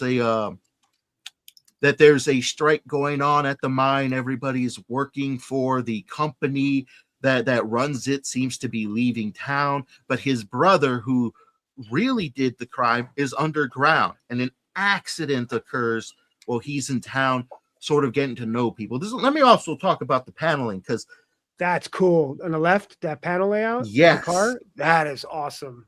I enjoy that. You see it Very going cool. through town, and you Mhm. see people on the side giving Look at you the all car, this- how that's drawn. Every car, it's different, but it's the same car. So he Mhm. drew it. Yeah. That's so awesome. Exactly. It wasn't a copy paste, yeah. Yeah. And the paneling is simple. It doesn't Yes. really do anything crazy, but the story is a slow burn, so it actually helps it a lot. Like Mm. I usually complain some are boring paneling and it drags down the story, but the basic paneling in the Middle America story has a very rustic vibe to it that just matches this setting in a way that just lifts it up more. This is almost what I would call my own personal 10 out of 10. And I say almost because it starts to weigh the further we go. We'll talk about that later on. Once again, Middle America household, not afraid to show off a cross, doesn't have anything negative to say about religion, no heavy commentary. It does say some stuff about religion later on, but it does it in a way that lifts up the comic. It doesn't pull from it or say, here's your commentary, your piece of the commentary. No, it adds extra depth and flavor into it. It's all mixed together, and it primarily holds up until that last issue. I'm going to have a lot of stuff to say, but I also want to point out once again, look at that artwork. Look Oh, at wow. that. Look That's at that. really nice. Yeah, and Great there's color. my huge head next to it. To show you again. This is a big book. This art is huge. I can shove my face into this and look at all the And fine motorboat details. There you go. Amongst other things. All right, get a little saliva on the page as one should. He's got like a Christy Rossi type flavor in a way. Absolutely. Kinda, yeah.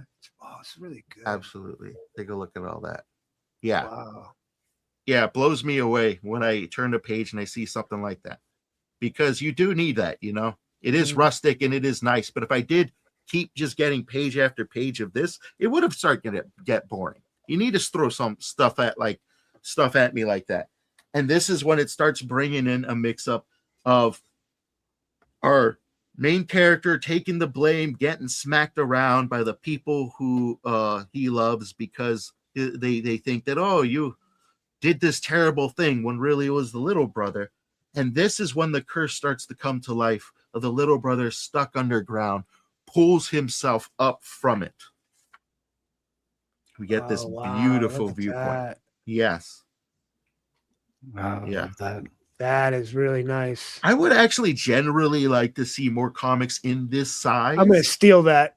because, yeah, I would generally like to see more comics in this size because I truly feel like the basic size keeps me from appreciating the finer details in ways that something larger like this makes it easier to do, because I am just a general reader and viewer.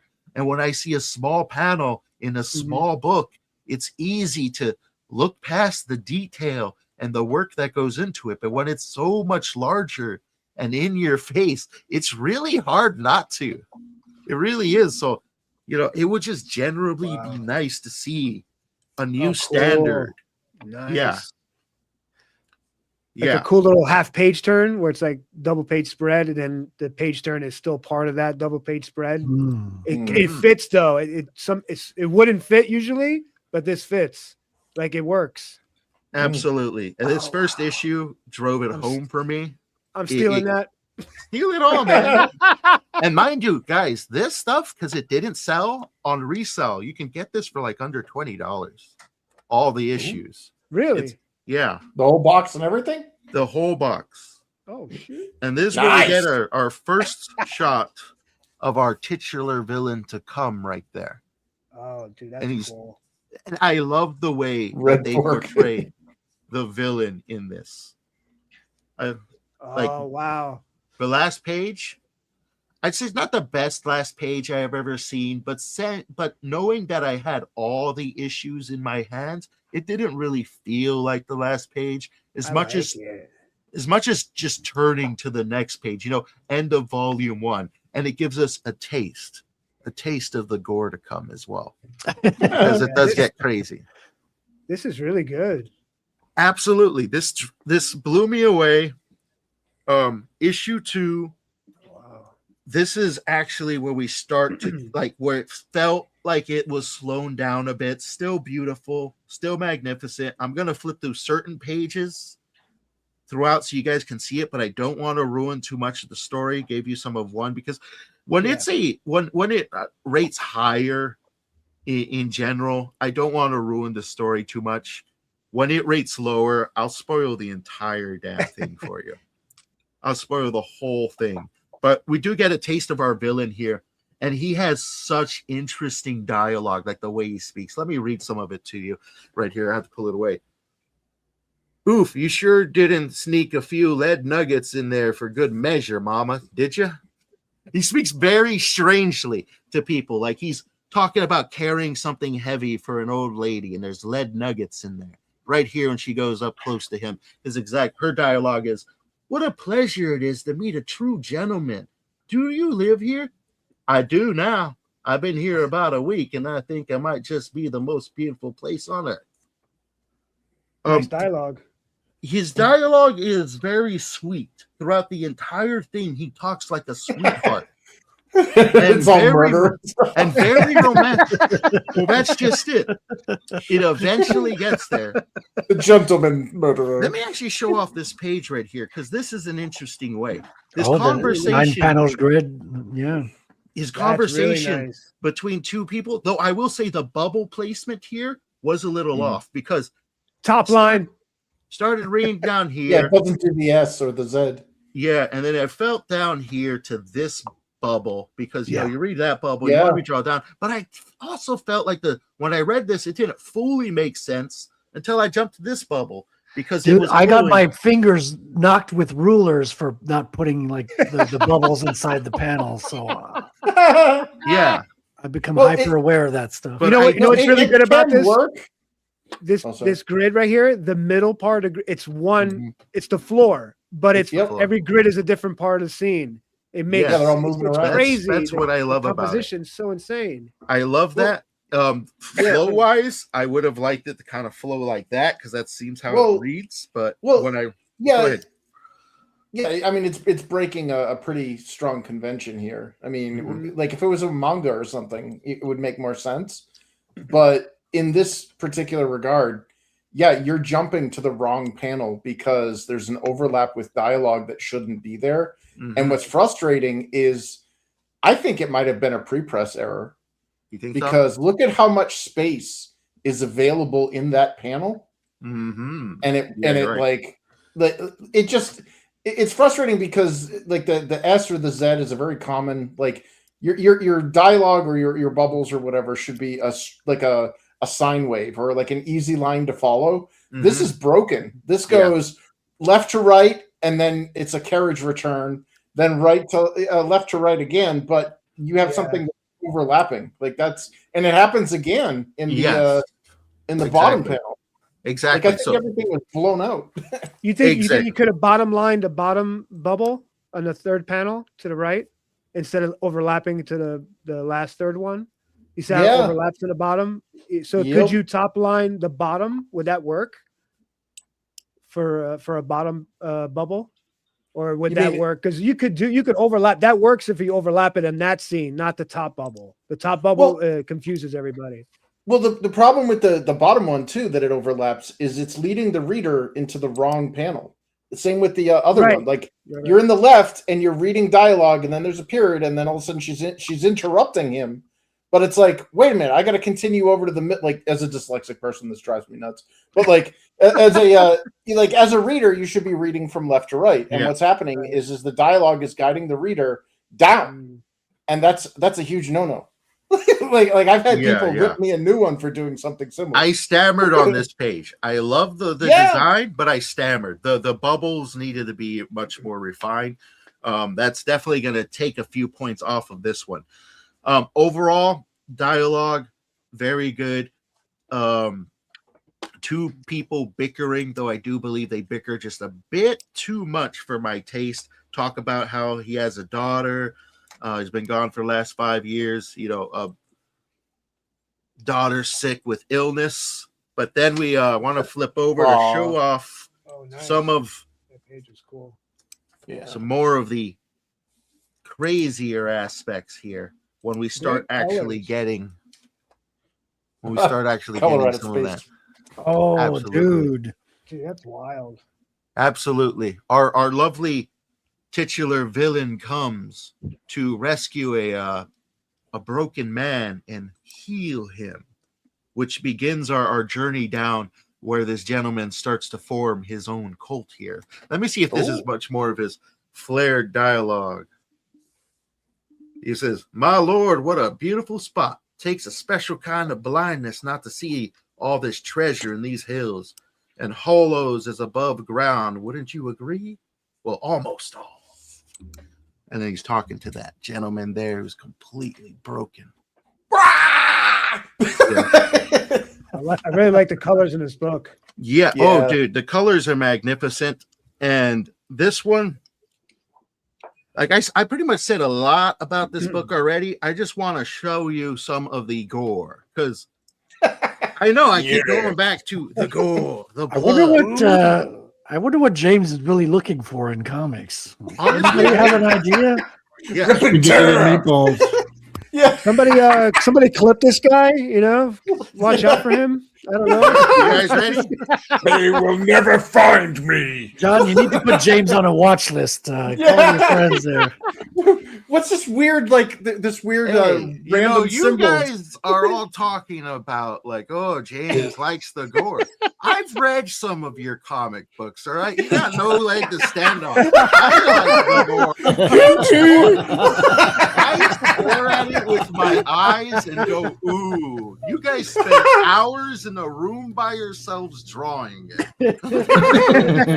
now you're going to see why I mentioned gore specifically.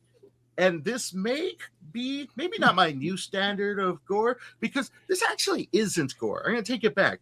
It's body horror. And that's what kind of sets me over the top. Yeah. You ready for it? All right. What?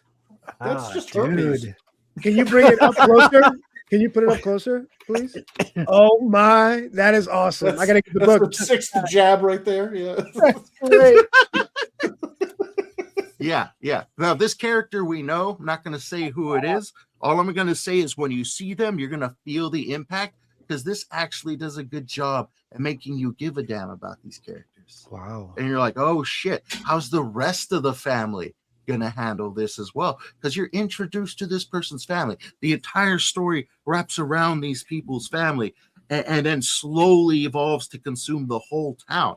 And once again, signs of good storytelling. It's well paced. It makes me want to continuously see what's on the next page until the last issue. That is, I say keep bringing it up, but there's a curse of the last issue, or like a single issue that can ruin these things. Which is why I mostly buy comics one issue at a time now, because I've gotten to the point where I've read a great series till I got to one issue.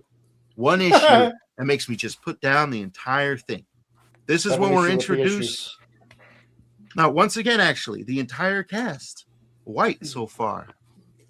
Whoa. No, What cast? Yeah. This may offensive. be the There's only no book. diversity. This may be the only book in quite a while. I don't feel represented here. But here we find out something may be healing these people, and amongst their health, they're spitting out their diseases. This woman is like evacuating a tumor inside her. Oh, that's cool. Reminds me of kidney failure. Yeah. So this is when it starts bringing in, well, I'll say the body horror, because there's not much gore to it. Now, So this is the whole series. This is it. this It's is a miniseries? the whole series in my hand. It kind of ends it with this idea where it might continue. I'm going to drop season 2. straight go to the last issue. There's a lot of great gore. There's a lot of great writing. I don't want to show off too much because you guys get a sense of what the art is. I want you to go out and buy this. It's cheap. You can buy it on secondhand. I think you can buy it from their website as a graphic novel. You can buy this as a graphic novel on their website, I believe. And they have a buy one, get one free that's been going on since like last winter, so I don't think they're coming out with any new comics soon. But I want to talk about the issues because I've been raving, and they're mostly found in this final issue, part 5. When we get to this part, I'm actually blown away. I'm loving the story. I love the characters and everything it has to do with it. There's some small issues. One is our main bad guy takes over the entire town, but we don't get enough time in the comic to see that happen. We see a few instances of cult activity, but then suddenly, boom, everyone in town knows about this guy. Everyone in town's a part of his little cult. And we didn't get that. I didn't get that sense at all going into it. And that pulled me away from the story slightly, but not completely. Now, I'm just going to show off a couple pages because it's brilliant and I don't want to give away too much, but we start getting some very Lovecraftian vibes in this book, that there's something bigger, deeper, underground, and that the cult members may be becoming strange things and are under control now by this thing underground. Straight out of yeah. Is this Dunwich? It feels like it a little bit, but it's got a much more Americana vibe. Let's show you some action here, because we do get some freaking blood and guts and shooting some guns in this baby. Dude, yeah, the guns. Absolutely. Bracka. The action is pretty great. Paneling wise for the action is decent, though at this point in the story where things are picking up a lot, I'd like to see more slanted panels now. Now we're seeing a lot more action. Now you could introduce those more unique layouts. Unfortunately, it doesn't do that. But once again, I do believe it just being generally a larger page and the art so much more easier to consume, that actually kind of diverts me away from really caring too much.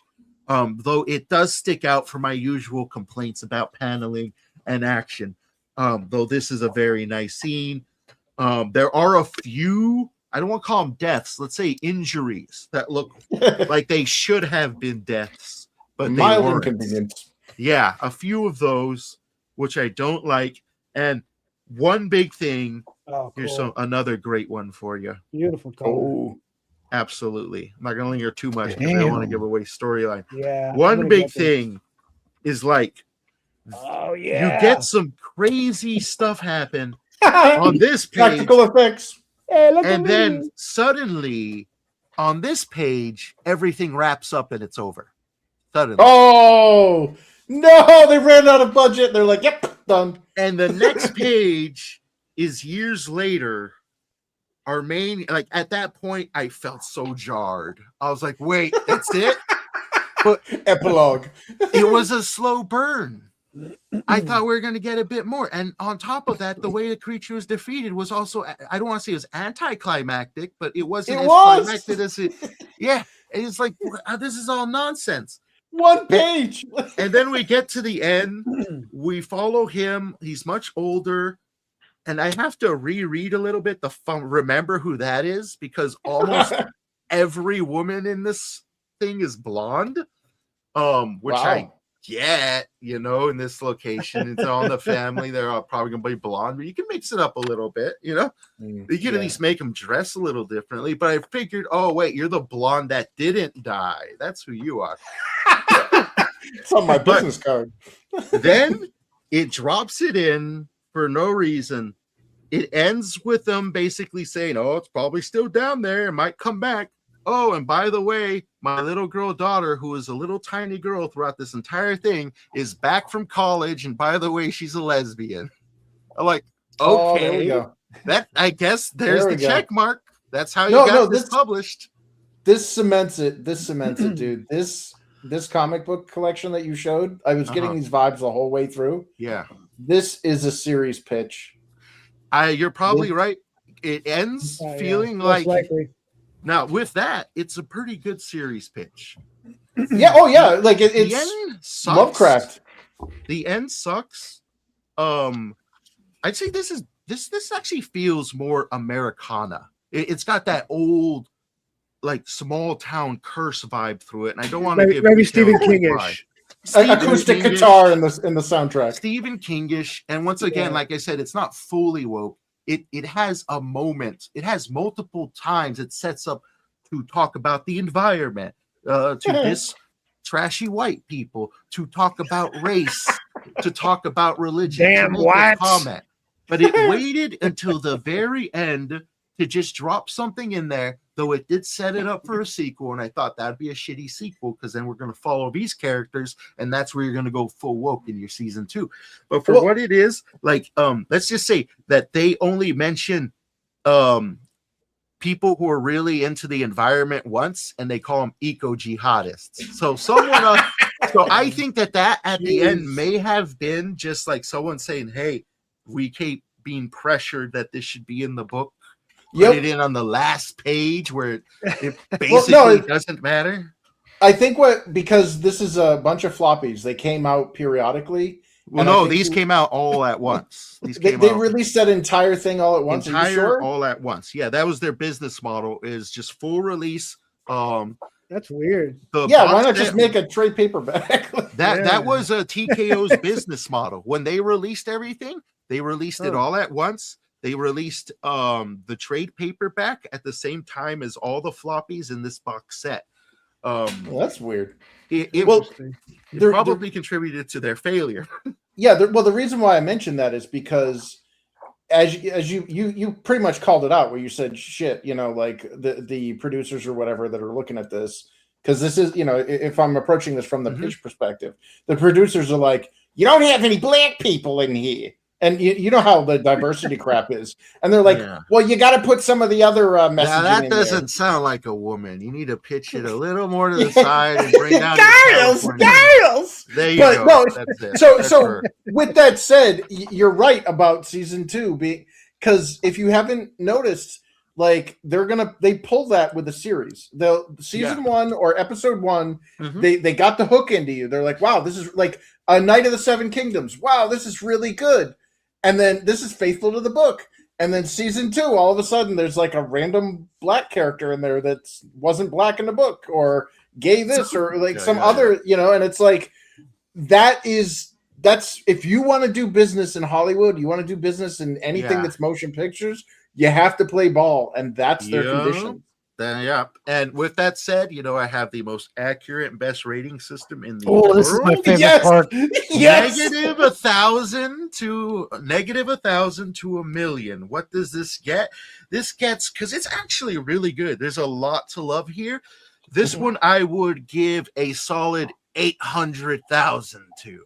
800,000, slightly better than our last one, which was yours, and that's because the issues I had with this one is, one, when the action started hitting, there wasn't enough action. It was a slow burn. I did enjoy the read. I enjoyed the characters, but then once it started to pick up pace, it went too fast. Way too fast, and that it had a shitty ending. And like I said, that little hint of woke at the end, which was definitely on purpose and completely unneeded for the story you're actually telling. And it just felt too much, like you said, a pitch. It felt like a setup for season 2, which we're most likely never gonna get, because this undersold.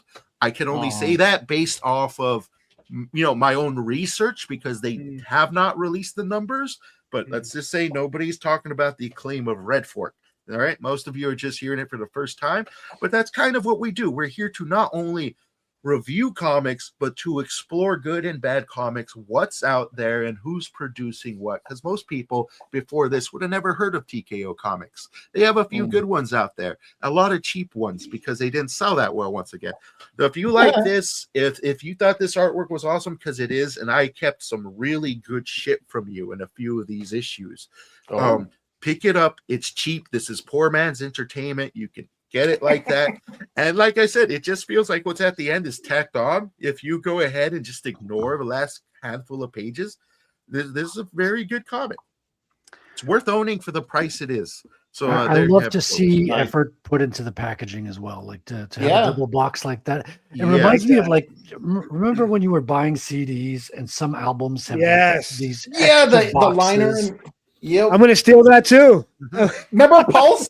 Actually, I did steal that. Everybody Somebody that arrest this crowdfunded? man. Let me go ahead and show you the back of the box as well. It gives you a Oh, quick nice. breakdown, a Great idea. mini little biography of the authors, what the story's about. Kind of tells you what they've written beforehand as well. And it's got a giant O here because you buy various box sets. One of them have a T on it, one of them have a K, one of them have an O. Oh, So like nice. a way to collect it, you know. But That's cool. these are nice, though. The box sets are not equal. I do have a separate box set I can show you right now for a series I have yet to read. Just give me a quick sec. It's right next to me, actually, right over here. Move the A box of comics, not the box of comics. Pop this baby open, go into here. And I have this one, which is from TKO Comics as well, which is actually it was primarily the cover that sold me, but this box is a bit different because it just kind of opens from the side here, but I have yet to open these comics. They come completely sealed, and what I like is because I talked about creases being on comics. When your comics are boxed, there are no creases on them, gentlemen. There's no crazy handling. This box has damage on it. It's been out there for a couple years. These comics do not. These babies are pristine. They're expensive though. Those boxes are expensive. Yes, they I'm are. sure they are. I'm sure they are. I'm sure they are. I And am the box king. that probably is why they. Right? That's What are your I probably- looked thoughts into on it. that? It's like, woo, is it pretty expensive for how What are your many? thoughts on Especially to the, Europe. yeah? What are your Yeah. thoughts on the packaging, Chris? Because you put a lot of effort into your packaging. Like, what are your impressions do you have about this? I think it's a solid branding, especially where they work their own corporate logos into it, essentially with the TKO, all that stuff. As far as curb appeal, like putting this on a shelf, I would also have made the series do like complete pictures based on the series so that it encourages collection. So if you got like box set 2, box set 3, or whatever, you actually have planning of, hey, we've got a complete picture here. Maybe it's the TKO logo. I don't know, but that's a behavioral manipulation that gets collectors to buy stuff. Yeah, so I've enjoyed it. I'm glad I purchased it. The ending kind of sucks, but frankly, that's something that I've noticed from most short story series like this is they rush the ending. I wish they would have added just an extra issue there, but nonetheless, great purchase for the price. I picked that one up for $9.99 plus shipping Oh, wow. and handling, which was That's like, awesome, dude. That's cheap. These are great prices. absolutely. I've said it before. Comic books are poor man's entertainment. They are. You can find so much good comic books for next to nothing. There are also the superior medium, as John and I was talking about Yes. earlier in the show. Yes. Because I hate to say people see comics as just a stepping stone to movies or deals, because it is its own medium, and I think it should be treated as such. Yes, it is. That's for a lot of things, but yeah. So that one's gonna go into the reread collection for Nice. sure. Oh, nice. Yeah. Petra, can I see John's campaign again? Yeah, let's check it out. Of course, Yeah. but Let's see before that number go. we're gonna be looking at everybody's shield time, but we're gonna start with the shield time intro before we do that.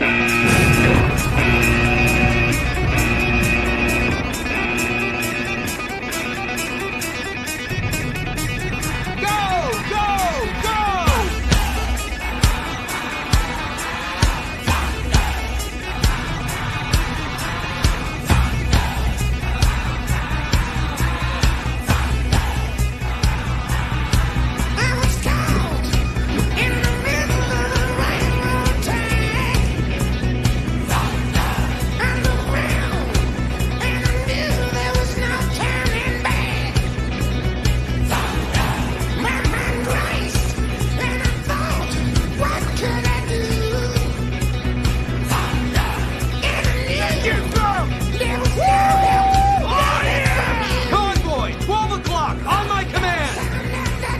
Deploy! Okay, now.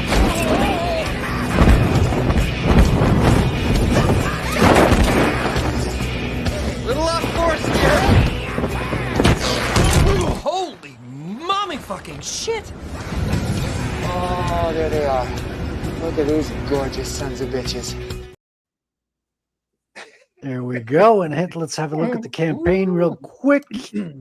So this is what it was like before we streamed. And let me just do a real quick refresh. I know Art Haida backed it. Oh yeah. Yeah. Got 15. Got 2 backers tonight. Oh, it's so close, people. Look at that. So Yeah, close. 8%. 92%. Can we get Yeah. a couple more backers before the end? Oh, he'll get at least one more on me. I'm gonna pick that up beginning of next Hell month, yeah. and then it Nice. will appear on this show. And you saw what I say about nice comics.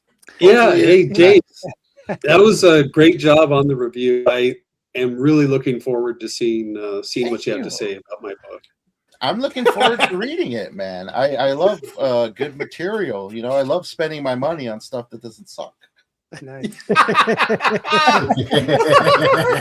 He's also going to be reviewing my comic, which I I'm will. a little bit nervous about too. So it's always good to see because he's coming not from a professional standpoint. He's like really coming from a reader, consumer aspect, which is refreshing. It's nice to see. You do Yeah. really good reviews, James.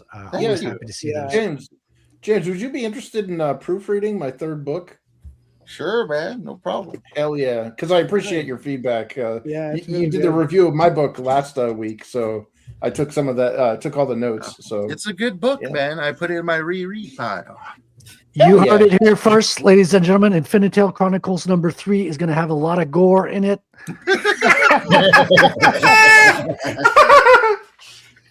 actually, it is. Now, John, I do have a question for you. I noticed Yeah. you got physical media in there, and that is so important. Physical media, it needs Yeah. to make a comeback. Mhm. But are you at all considering also doing digital availability for this? Yeah, I am. It's that might come soon. We'll see about doing a digital version, and my thing with the digital also is it'll probably be like $5 because Yeah. I Yeah. always think it's a little bit. I hope I'm not stepping on anyone's toes, but I always find it odd when you have no printing costs, no shipping. Yeah. And it costs the same or Yeah. and the printed version. But Yeah, you do that with Absolutely. video games too. Exactly. Mine Oh, is I'm selling my digital at $6.25, so it's right around there. Right around there. Nice. I nice. ask because I usually buy one of each. I get a digital to have on my computer and a physical to put on my shelf There you go. because okay, because good I to like know. having that on the shelf stored away. It's preserved. And on Fun of My Comic, it's not too hard to add tiers as well. Like even while your campaign is live, you can go in and add them, and Luke just validates them, I think. And Okay, that you're was good to go. the question I had. So yeah, it's definitely coming then. Awesome. You heard it here first, ladies and gentlemen. Thank you so much, John, for coming on the show, for introducing yourself to the community. We're going to get you hooked in where I'll see you. We'll see you tomorrow on Indie Comic Shop with Aaron C., Chris, myself, and Derek. So we're going to be seeing each other again tomorrow evening, which is Oh nice. yeah. And they run a Right. fun show. They really do. Yeah. Should be fun. This was a lot of fun. Great hangout, and Sweet I Awesome, man. I love that some of the clips that you played, like Condor Man. That down at me. You recognize that one. That's good. That's good. Well, we didn't have. Find that anywhere on streaming. It's been totally memory hold. Yeah, which is the same first Disney thing with- superhero. Same thing with Free Jack.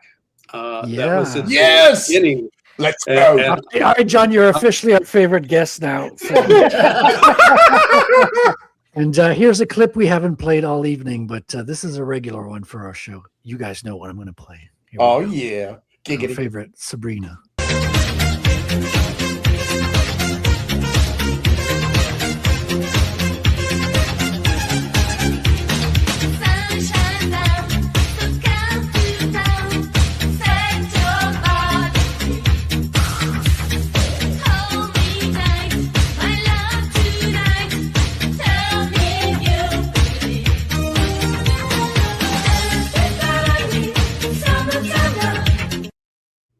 Italy has given this world so many gifts. Right? Beautiful. I didn't realize how on theme it was because she is from Italy. This is like Yeah, I that's totally meant right. to do that. That was I thought it through. Graziosa. I am that smart. I thought of it, and here we are. Speaking of the devil, we got Derek in the chat. How you doing, Derek? Man, Hey. looking forward to Colton Comics Corner. Follow him on Twitter, ladies and gentlemen. Support this campaign. We want to see more comics like this.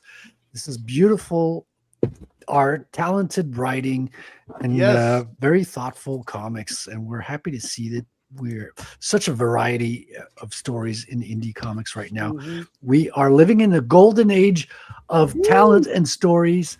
And economically right now, we are struggling. So everyone who supports these books, you're making a huge dent in the creators, in the culture that we're building. So everyone, your presence here is very heartfelt, and we appreciate every one of you.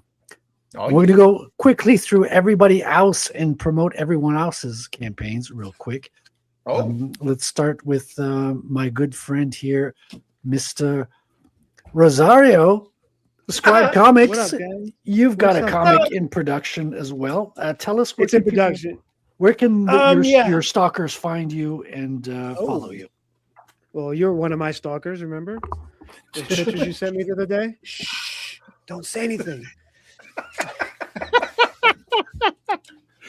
You can find me on X. Yeah, just let it happen.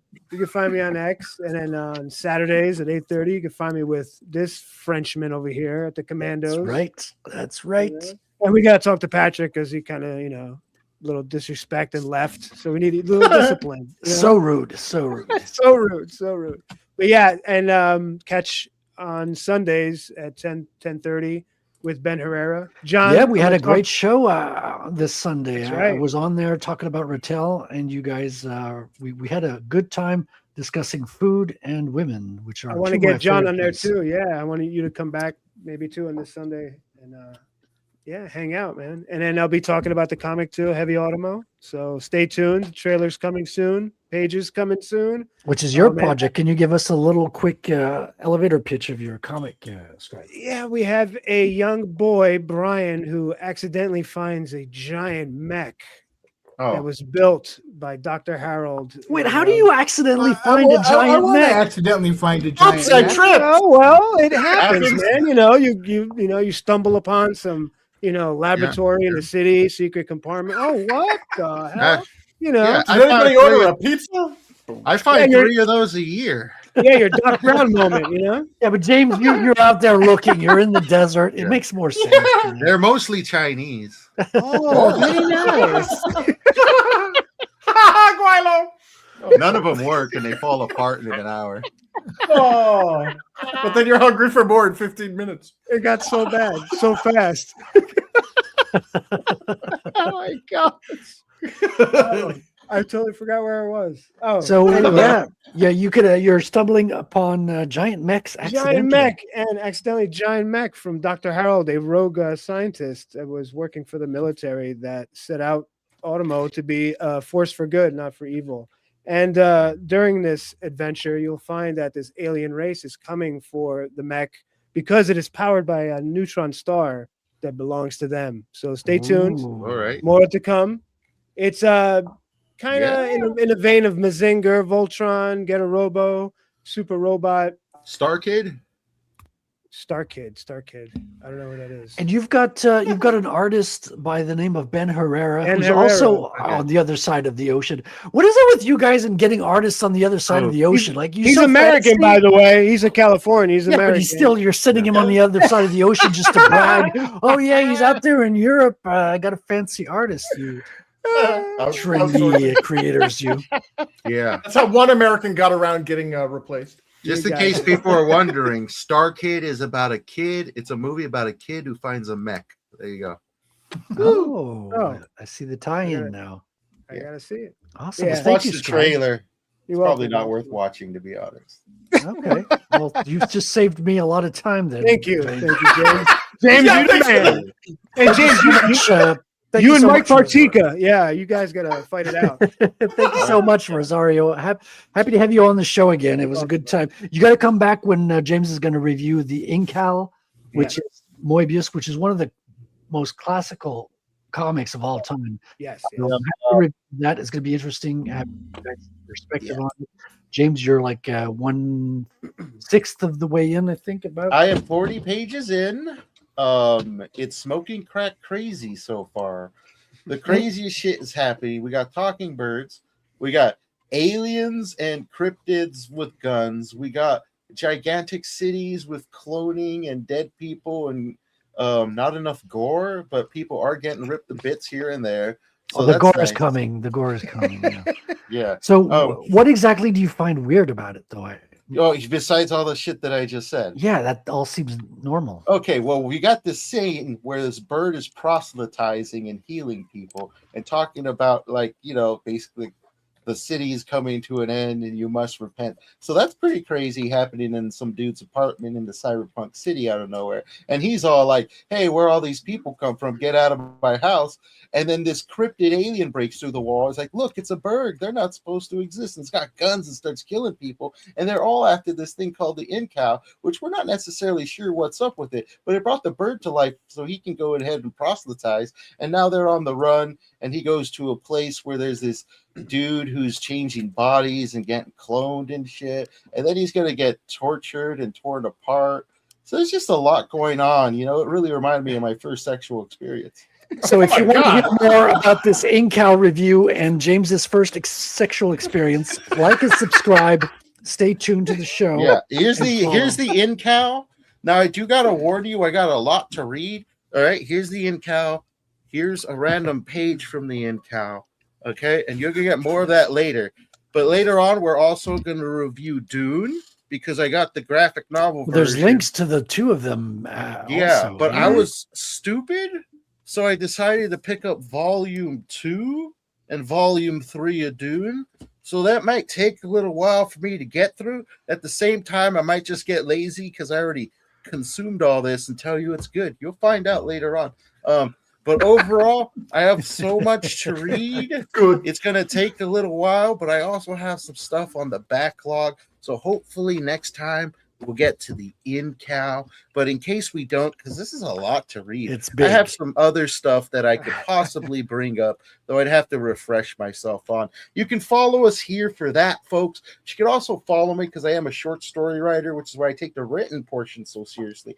Check my written work out on worldwithoutend.substack.com, worldwithoutendlore.substack.com. I'm currently working on a vampiric short story series. We are going to release one short story every week for about a month and a half. It's going to be really fun. Going to be there for that. But I recently completed a series where you are following an army of orphans in a lawless land, striving to protect it from an ancient evil that has awakened. Hit the trailer, my man. Frederick. Yes. Through hollow night, our voices soar. We roam no more, our spirits roar. In dust and shield, our hearts burn free. We sing the spark of destiny. No throne, no crown, no gilded lore. Our oath resounds forevermore. Against the tide, we stand as one. Our crow will echo when dark is done.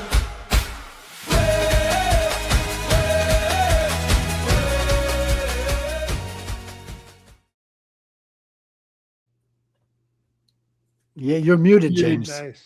Okay, check out the Evergreen at worldwithoutendlore.substack.com, as well as Royal Road at World Without End at Royal Road or on Royal Road. Yes, at season 1, I'll be working on season 2 next year with a few other short story series, as they are all intertwined in the World Without End series, even though that they are drastically different in content. If you know the lore, you know how they easily come together. But it's really fun to write and really fun to produce the trailer as well. I make all my own trailers. So just stay tuned for some stuff to come on this channel and some of my other ones. Oh, and I also run a podcast before this with published authors R.H. Snow and The Black Knight that starts at 3 o'clock California time. Check that out. Brilliant. Sweet. Thank you, James. And now we're going to Mr. Chris Fisk. Yeah. In a world where pretty people who live forever are cursed. No, just kidding. I'm not gonna. I was hooked, Chris. You had me there. Yeah. I mean, I've given the spiel quite a few times. Infinitale Chronicles. It's a lengthy graphic novel series. We're on book 2 now. We're producing book 3. Currently, we're hoping to get the crowdfunding out for book 3 by the end of probably quarter 3 next year. And if you're a fan of like the Dark Crystal and ElfQuest, put those 2 peanut butter chocolate unions together, mash them all around, and throw in a bit of the old ultraviolence, and you've got yourself Infinitale Chronicles, heavily inspired by Welsh mythology like the Mabinogi, and also the Book of Invasions from Ireland. I guess rather than me just blathering, could you fire off one of them trailers? Yes. Possibly remember, not the second one, but book 2. No, it is the second one now because I moved them. I think so. Oh.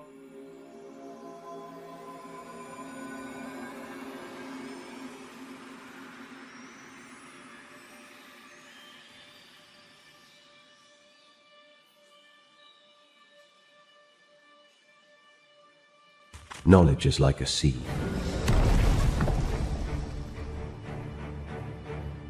When sown in fertile minds, it opens doors to new possibilities. Truth, once buried by the ages, is again revealed. The unimaginable becomes demystified.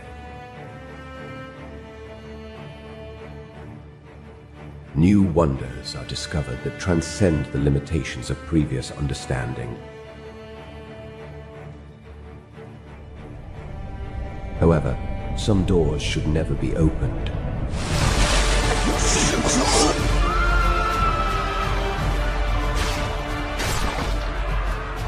Our tale continues with the divergent paths of our heroes.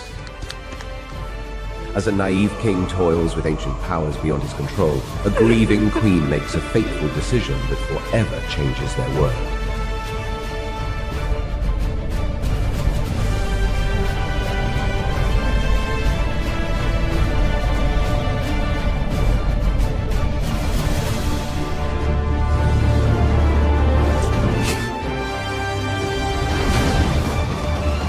Infinito Chronicles, the War of the Trees.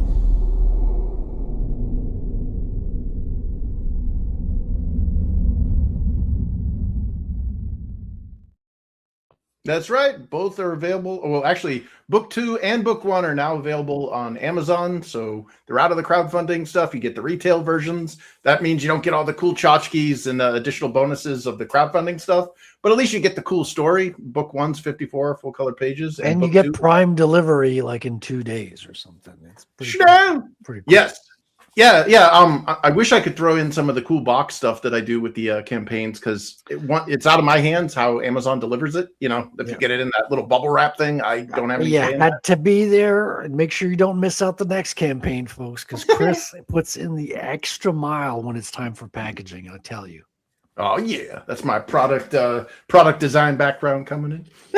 And your Japanese kind of Korean. Didn't you live in Japan? Didn't you learn about the gift giving from Japan? Yes. Yeah. Never get it in a gift giving war with the Japanese. You will lose. They always up the ante. Doshitainda. But I'm turning Korean. I think I'm turning Korean. I really think so.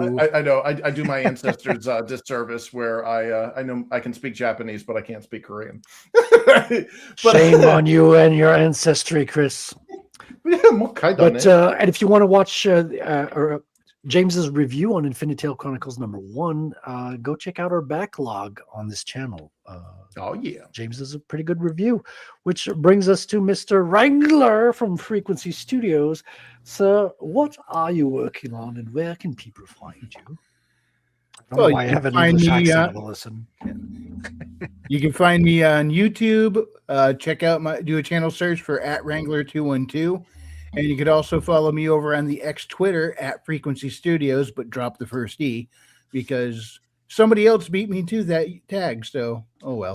But anyway, you could also find my stuff over on Amazon.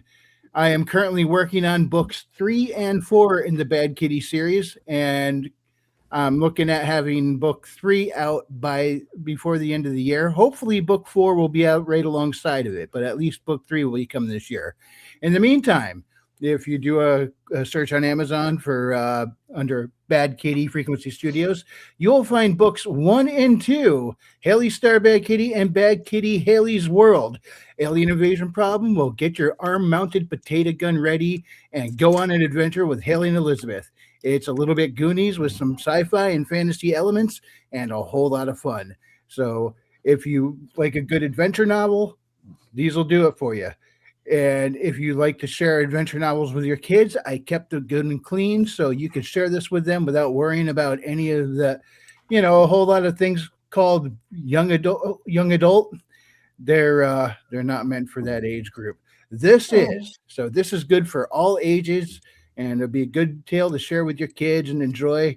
And also, if you go over to my Substack under Frequency Studios, you'll find a short story in the same universe about some LA detectives trying to solve a missing persons case. So you can go check that out. I would recommend doing that after Bad Kitty Haley's World because it takes place after that. And, what they did there kind of affects the world. So I don't want to give any spoilers. But if you don't mind spoilers, you can go check it out right away. So you can find all that on Amazon or pretty much anywhere books are sold. And the Monday nights, Weekly Wing It at 8:05 p.m. Eastern. Many of the same faces you see over here. We hang out on the show. It's a casual hangout show and open topic. We just talk about whatever happens to come to mind or anything we saw over the last week. We go in, it's pretty casual, hang out, come jump in the live chat. Occasionally, I get a little risky, and I throw the link to come join us on panel in the live chat as well. So come on, hang out with us, and be just as surprised by what we say as we are. Should I hit that trailer? Roll that beautiful bean footage.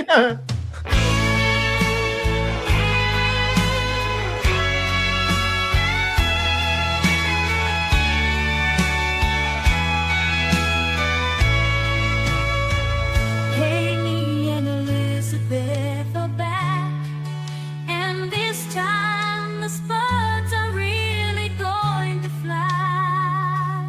Who's wild? And this time the Spuds are really going to fly. And Haley's World. Who's wild? And this time the Spuds are really going to fly. Who's wild? And this time the Spuds are really going to fly.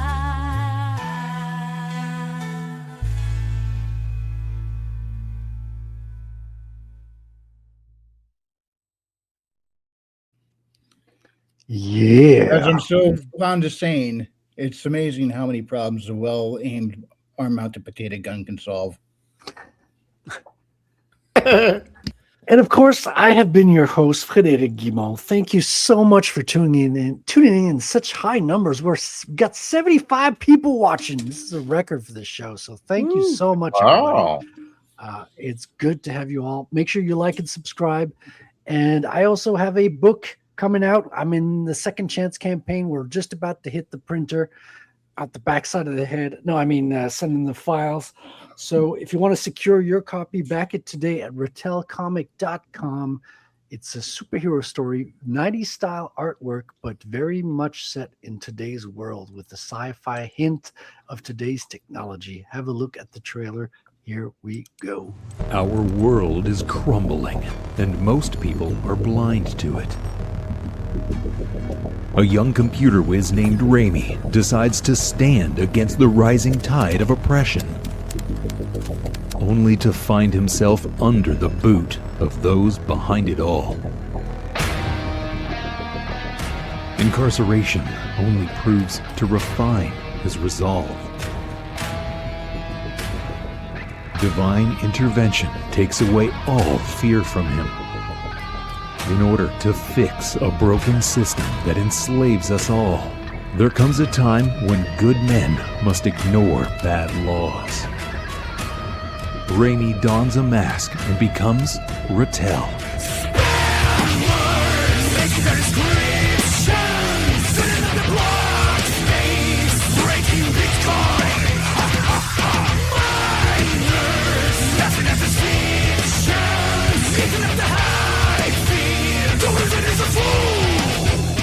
Rattel uses intelligence and technology to combat ancient and dark forces for justice and a better tomorrow. Will Rattel take down the technocratic tyrants who've harnessed an ancient evil, or be crushed by the invisible hand?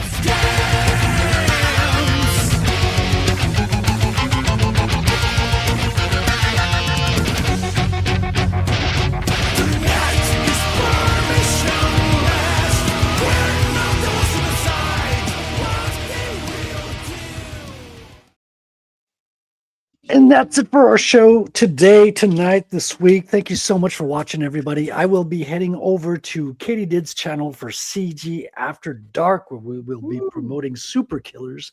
So if you're interested in that, check us out over there.